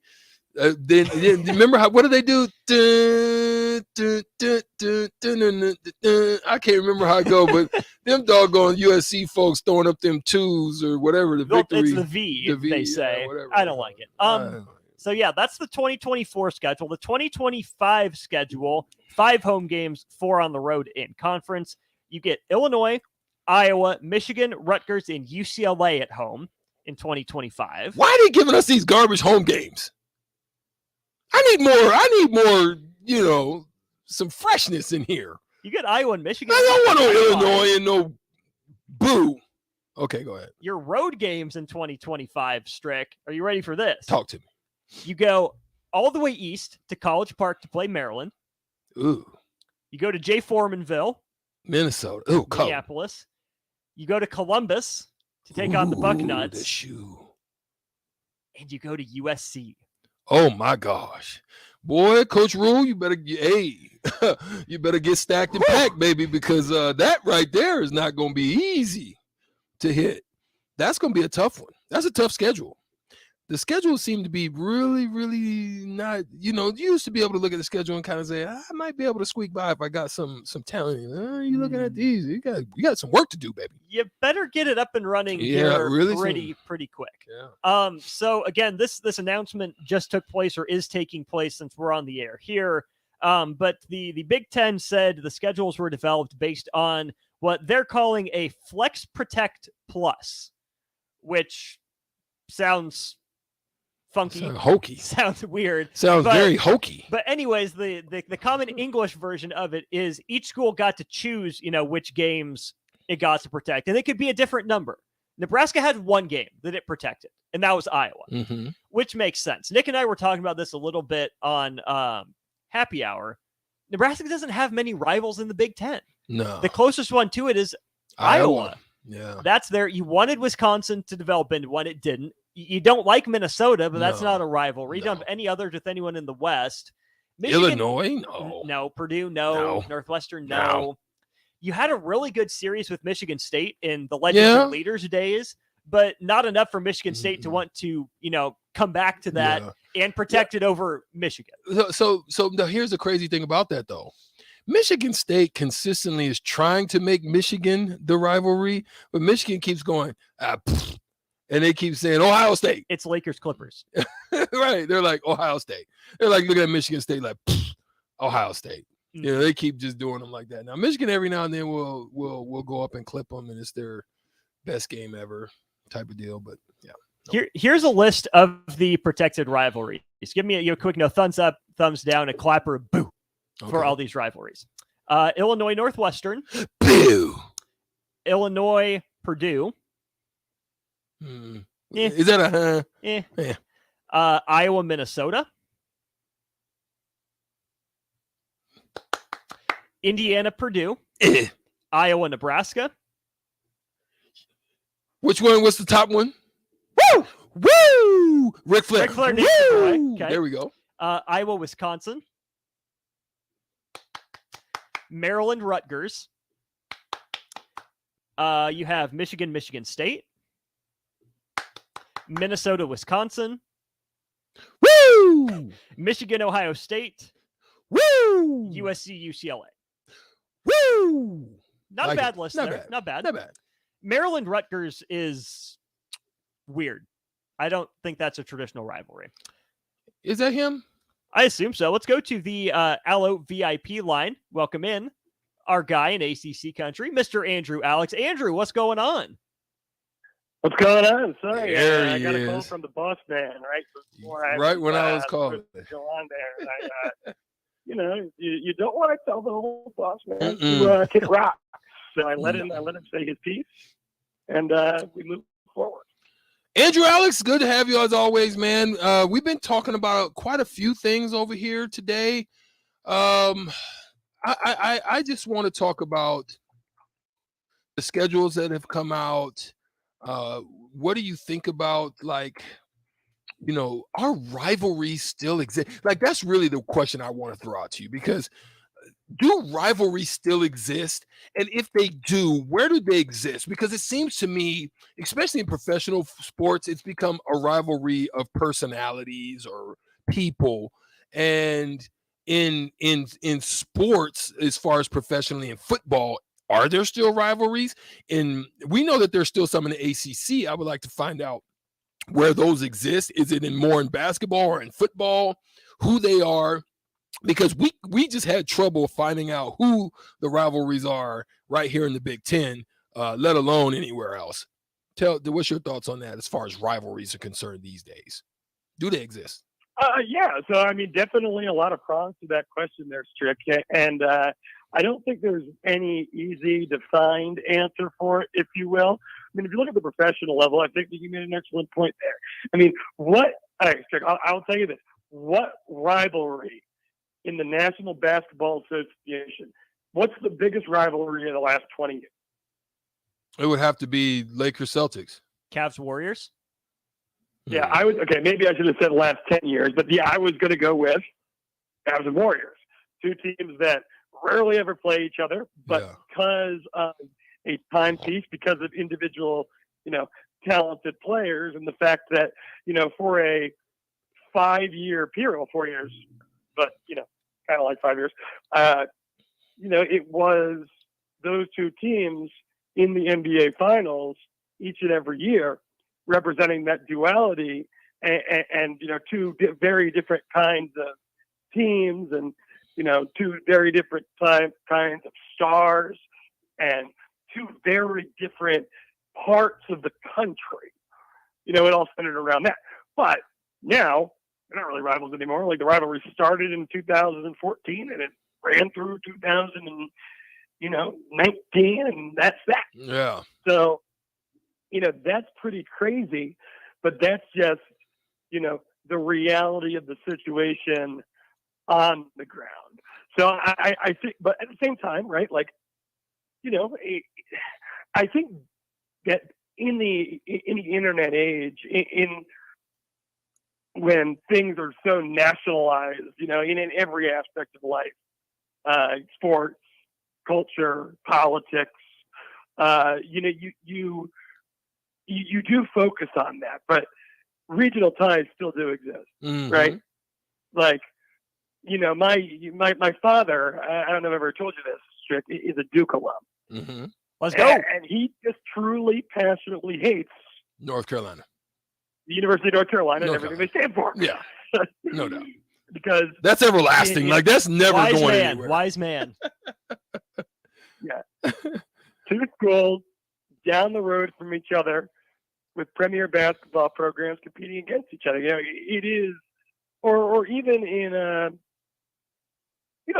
in professional hockey, right? Like, when you have, I thought that one of the best series of the playoffs was when the Devils were playing the Rangers. Because, it's two teams located across the Hudson River from each other who have played each other, so mmany times throughout the regular season. They might be neighbors in some sense. And culturally, right? And because I'm a New Jersey native, I went up there actually for the Devils in the second round. But just making phone calls, talking to people at home, a Devils Rangers playoff series that went to a decisive Game 7. Huge. That put friendships on pause. Right. Like, people, workplaces lost X amount of productivity because coworkers were unwilling to communicate with each other over a hockey series. Right. That's why your Amazon package was late. So, yeah, I think rivalries definitely still do exist. Well, I think that as things get nationalized, they can take different forms. Yeah. But at the end of the day, I think that, you'll always have your Duke, North Carolina. You'll always have your Ohio State, Michigan. Giants fans are always going to feel a different way when the Eagles or the Cowboys come to town. Yeah. It's rivalries of proximity, rivalries of tradition, and then ultimately, new rivalries can be formed. Right. I'm trying to think of a... No, don't think about it. Let me throw this out to you. Alabama and Georgia didn't even used to be rivals, but they're probably rivals. But they probably are now, right? Let me throw this out to you, because let's talk about the Cinderella rivalries. And here, let the pause before I break it down to you what I'm talking about. I'm talking about the stepsister rivalries, right? The ones where you want to create the rivalry, the Michigan State, but really it's Michigan, Ohio State, right? When you want to create the rivalry, the USC, UCLA, but really it's USC, Notre Dame, right? The stepsister rivalries. Talk about those, like how the little stepsister is trying to create the rivalries, but they really don't exist, but they do exist because of proximity and because you probably are right near to each other. Like, for example, like you said, the Devils and the Rangers, but really the stepsisters, Islanders, right, and the Rangers, right? So can you talk about how that dynamic forms too? Yeah, and it is interesting. It's tricky. I think it comes down to the old adage: to be the man, you have to beat the man, right? You know, everyone's got that 10,000-pound gorilla on their back, especially like you said, you know, where you just feel kind of like you are indeed little brother. You know, for instance, for example, you talk about Ohio State, Michigan, right? Well, you know, the guy at me and Nathan's old station that we used to work at, big Michigan fan, had some Michigan State friends. You loved to talk down to them, but that was the rivalry that at that time a few years ago was the only one that Michigan could actually compete in, right? Because before they went and took a game against Ohio State. Yeah. You know, on the other side, you think about Virginia Tech, UVA. If you remember, for a long time, I believe Virginia Tech had won 17 straight football games against UVA. It was awesome. You know, sometimes both teams were bad and Virginia Tech would win. Sometimes UVA would be having the best season in history, or, you know, in the 10 years for them. And then Virginia Tech would go out and drum them 40-0 in the last week of the season. It was tremendous. UVA has gotten one back, and I think that ultimately, in the grand scheme of things, is probably a good thing because it's good to have a competitive rivalry. But if you ask someone like Nathan Brennan, who do you hate most, you know, as a Virginia Tech football fan? What team, you know, if is it Virginia or West Virginia? A win at any game, who would you pick? He's always going to say the University of Miami, because, you know, once you have a rivalry that just ends up being too lopsided, you know, you're going to pick a bigger dog. And even for, you know, you mentioned Michigan, Ohio State. Well, then who's Ohio State looking up towards? Ohio State's looking up towards the teams that, you know, they've been unable to beat in the college football playoffs. Gotcha. The Georgias, the Alabamas, the Clemsons when Clemson was at their peak. There's always something further to strive for. And when you achieve that, you're just going to go on to look for the next thing. That's human nature's trick. Yeah. You can go out and make $1 million, and you want to be the guy that makes $2 million, so on and so forth until you're Jeff Bezos, and then you realize, you know, you can't buy the world. So everyone's always going to be striving for more. So, I mean, I think that as long as human beings are looking for advancement of status, there'll always be those dichotomies. But I think they're good for sports.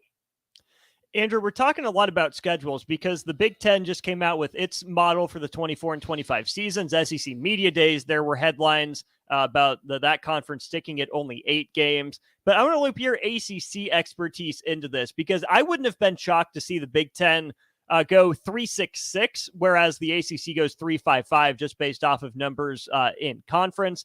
But instead, the Big Ten goes with a Flex Protect Plus system, which will take some getting used to. It's a mouthful, but I think the Big Ten did that just because there aren't that many teams that have, you know, 3 games they need to play every year. Do you like that idea from the Big Ten, or do you think it would have been simpler just to tell everyone to, you know, fall in line? You'll get 3 games, then you'll play the other 6 kind of on an alternating basis like the ACC's doing. You know what? Here's what I'll say. I wouldn't have necessarily minded the ACC doing it the way the Big Ten did, because here's what happened when the ACC did what they did. You end up with teams like a Wake Forest in football. Like, who are Wake Forest's natural rivals? Well, you know what? Like, I guess like UNC, right? But then UNC has to play Duke.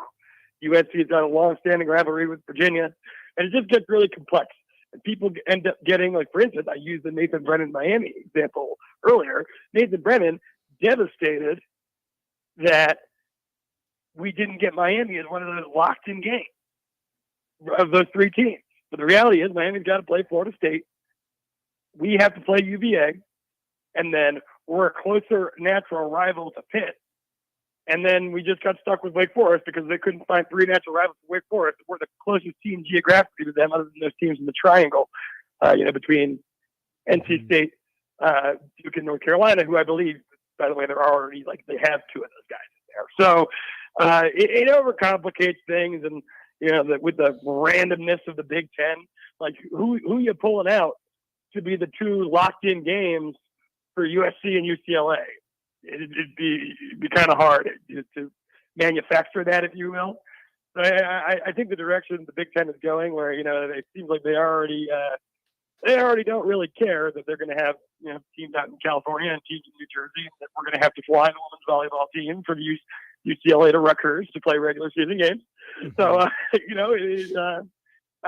think that the way that they did it is fine, though.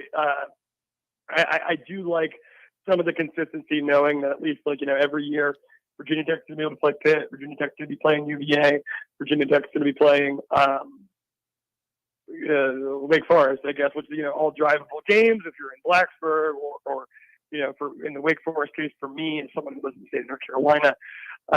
So as long as you're protecting rivalries, which the Big Ten did, right? I think they did it the right way, because ultimately, if you were only going to protect one game per team, and then you'll say you're not protecting Michigan State, Michigan, so you can protect Michigan, Ohio State, that's going to get complicated. It's going to jeopardize tradition and something that matters to the alumni and regionally. I think they did a good job of balancing it, so I'll give them credit. I think that, taking yourself out of the rigid structure allows for that, and kudos to the Big Ten for pulling it off.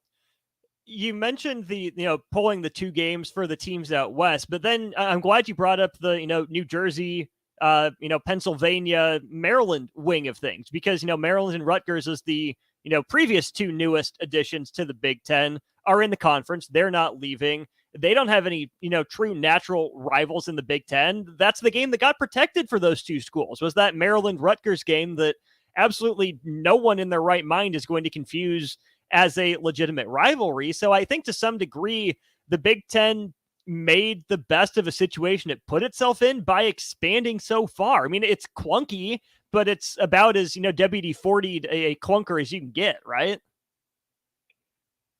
Yeah, I mean, it is always tough to manufacture a rivalry, right? I mean, I think, what is it called?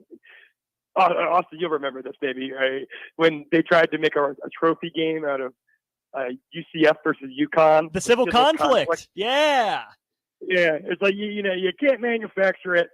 I mean, Big Ten-wise, regionally, some of that stuff is going to be there. I think that, one of the best things about college sports is tradition. And, I think in pursuit of, the high and mighty dollar, I think some of the tradition of the Big Ten, you could say the same for the ACC. And Virginia Tech being in the ACC is, a long-term product of it,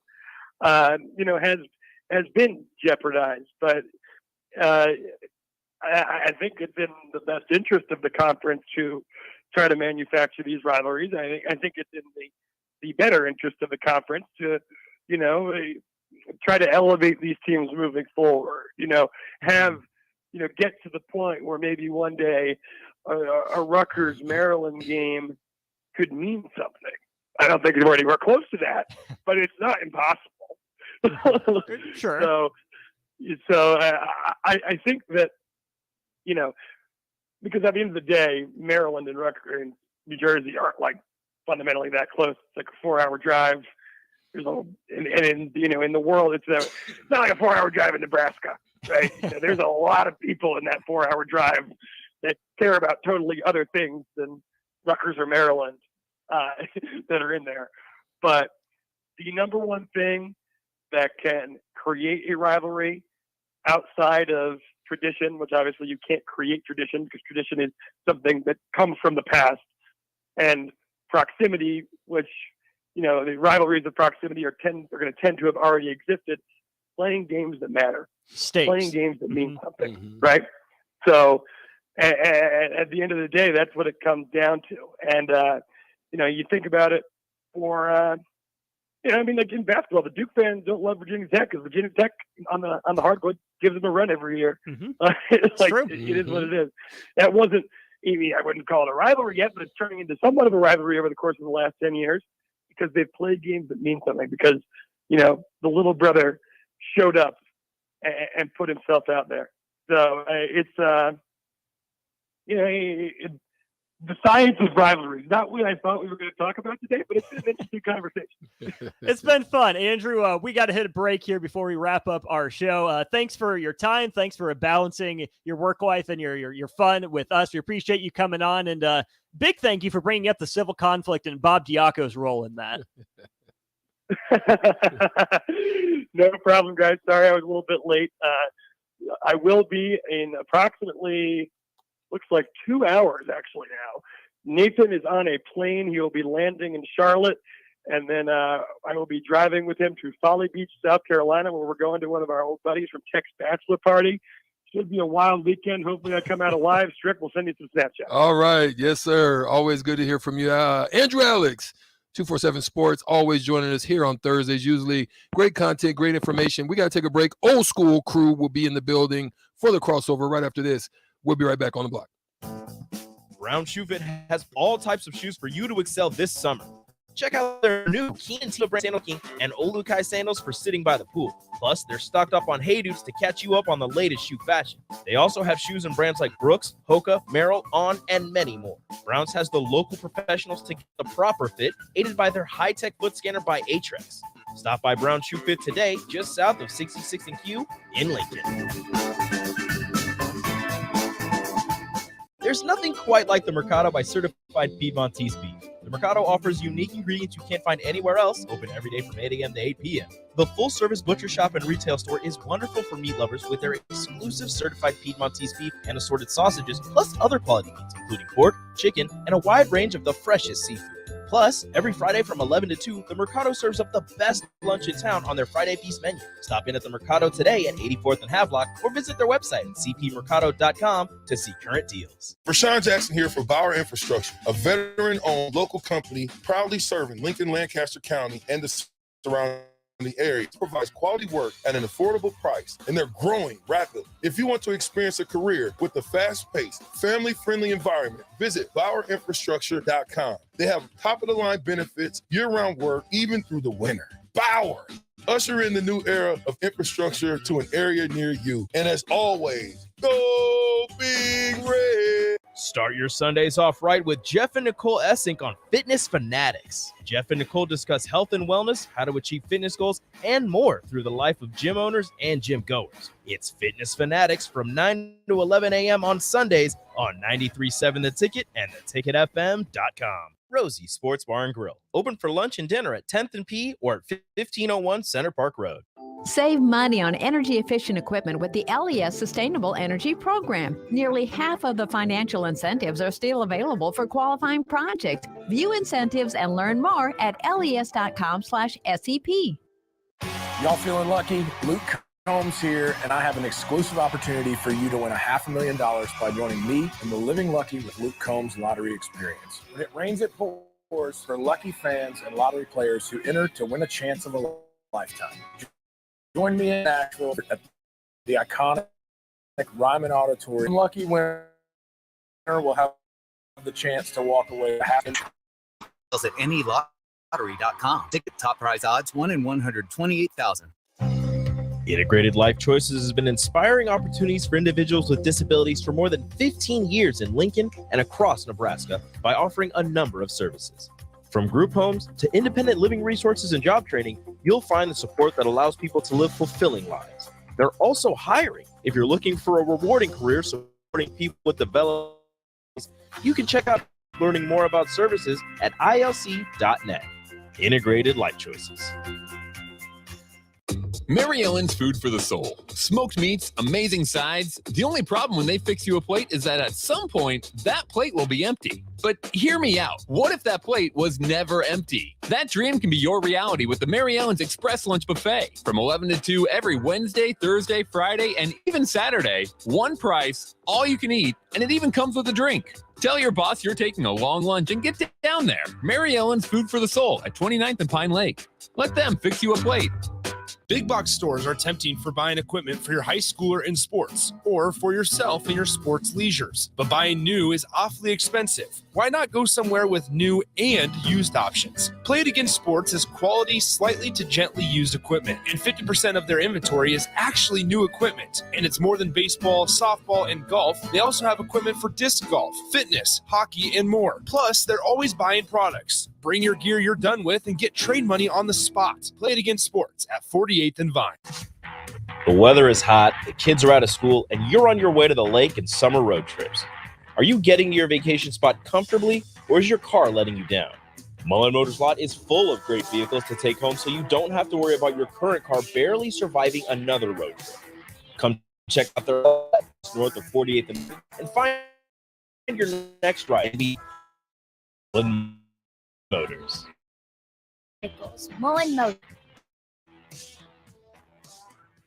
Now back to On the Block with Strick and Austin on 93.7 The Ticket and theticketfm.com. We're back here on 93.7 The Ticket, wrapping up On the Block. Got DP in the building as I work to get my camera switched over. DP, Strick and I are talking about rivalries stemming from the schedule announcement for Nebraska football and the rest of the Big Ten as well. Only one protected game for Nebraska. That's Iowa. They'll play them every year. That makes sense. I think it's the most developed rivalry. Kind of hoped Minnesota, Wisconsin would grow into that. Really didn't. But you've been around the country, been different places. So as you walk back through your life, your career, DC, Charlotte, Utah, Houston, let's start in DC with, Georgetown, the Caps, the football teams there. Who are the chief rivals? Well, so you have to think first things first. So like Nebraska, it's football. Washington's birthright nemesis is the evil empire, and it had nothing to do with proximity. It's just familiarity and playing games that matter. Through the NFC East, you had to go through Washington, Dallas.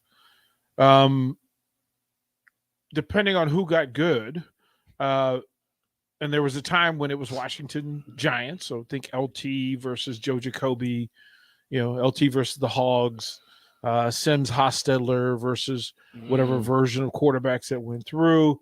And then a similar rivalry with Philly because out of convenience, Washington and Philly, they're the closest. And so they battled in the games that mattered. As a matter of fact, they several trades. So without the Eagles, Washington never gets Sonny Jurgensen. Sonny Jurgensen started with the Eagles, and it was an easy transition, but an easy get to.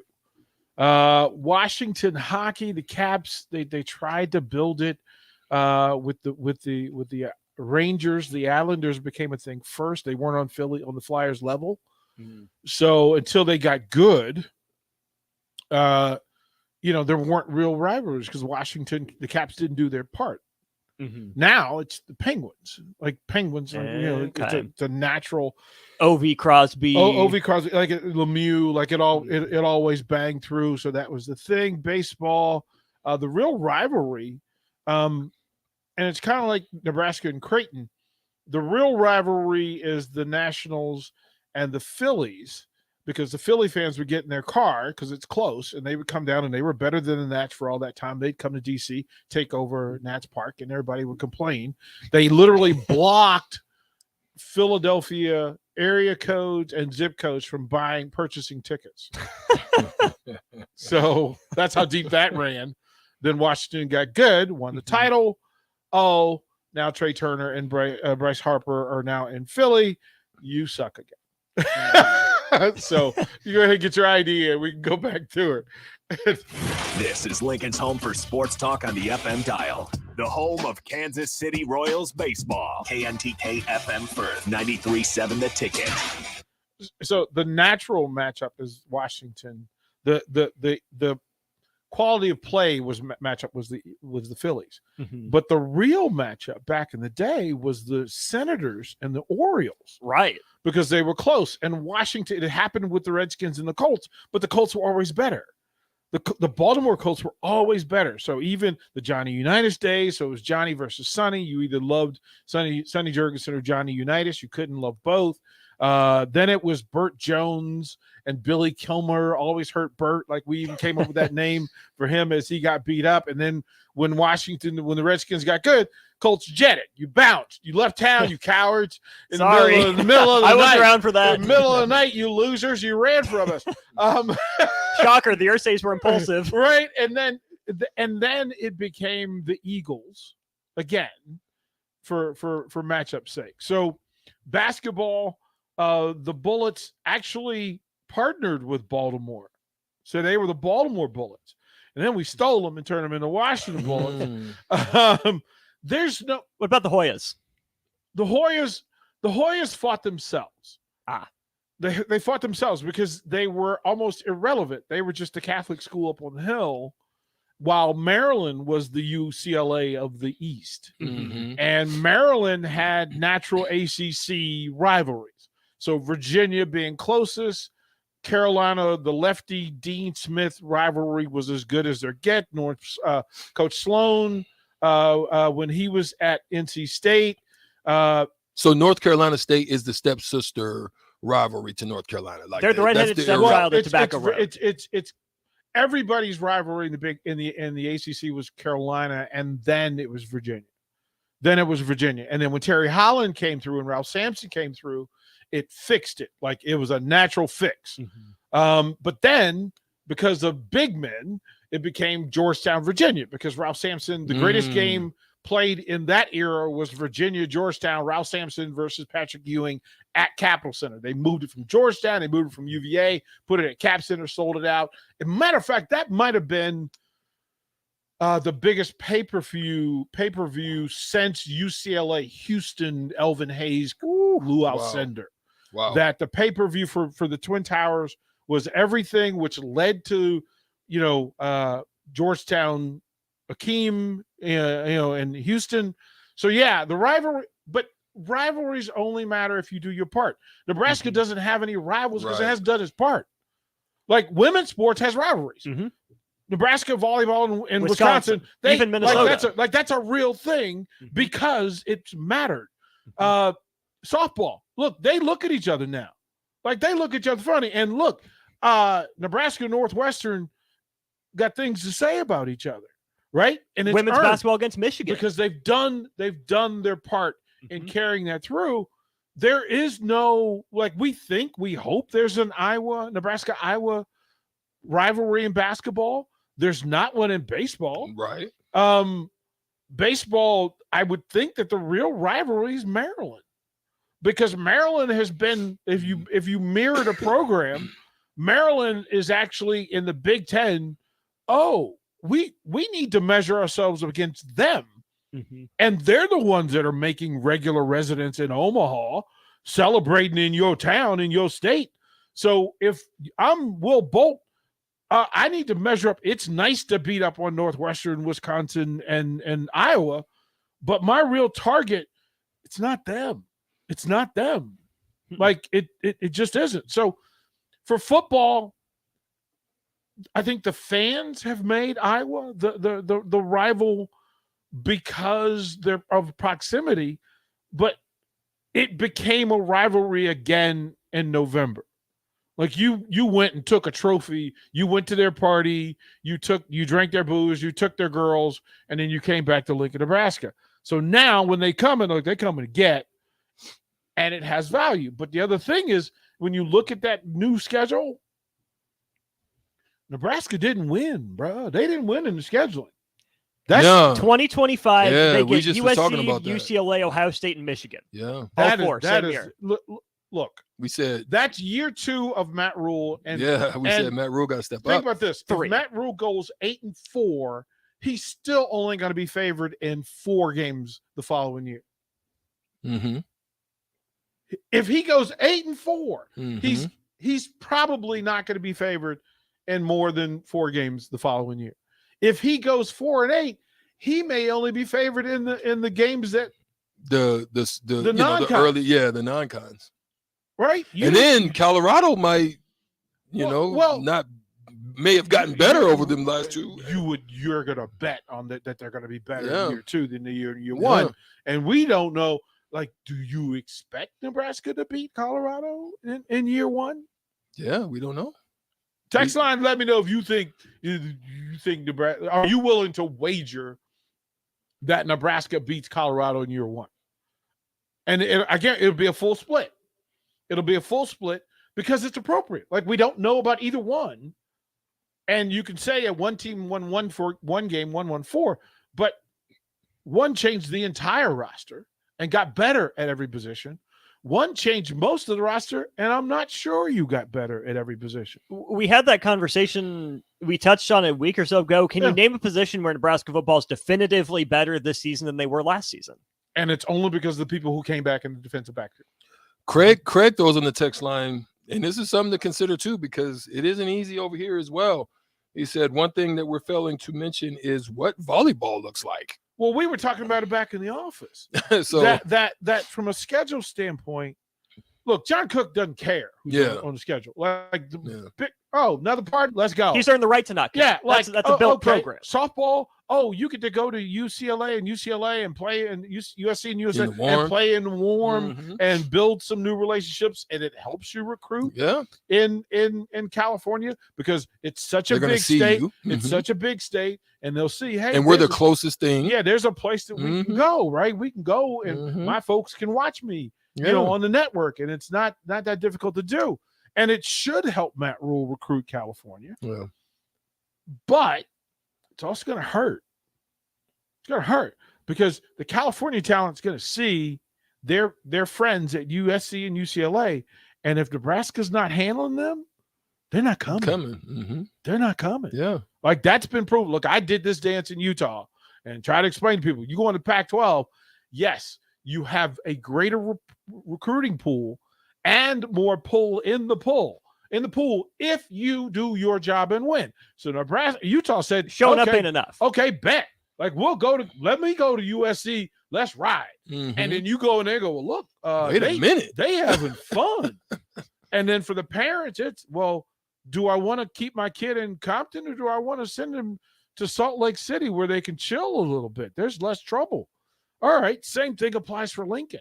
That parents who want to get their kids away from the California nonsense will get another reason to send them to Lincoln, Nebraska. But then in the end, California's about that business. And NIL in California is different than it is in Nebraska. And I'll repeat that. So California was first. Wasn't Nebraska. Hate to tell you. And they doing it bigger. There's volume. They doing it bigger.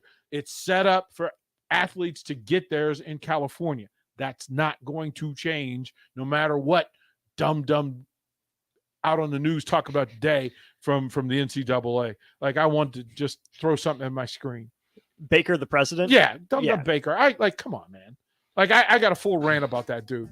Like, oh, now you want to talk about NIL? I thought y'all was broke. Thought you didn't have any money. But miraculously, all of a sudden now everybody got money, and you just mad because they're excluding you. Shut up.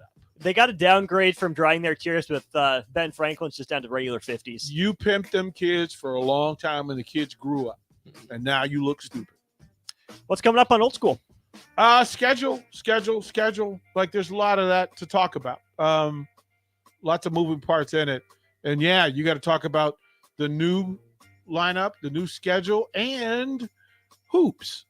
What does UCLA and USC mean to Big Ten basketball? And, oh, by the way, Jake Sorensen and I are going to start the hour with some breaking news. Woo! Don't go anywhere. For Strick, I'm Austin. We're back with On the Block tomorrow, 2 to 4 Central Time here on The Ticket. Old School comes your way in just a sec.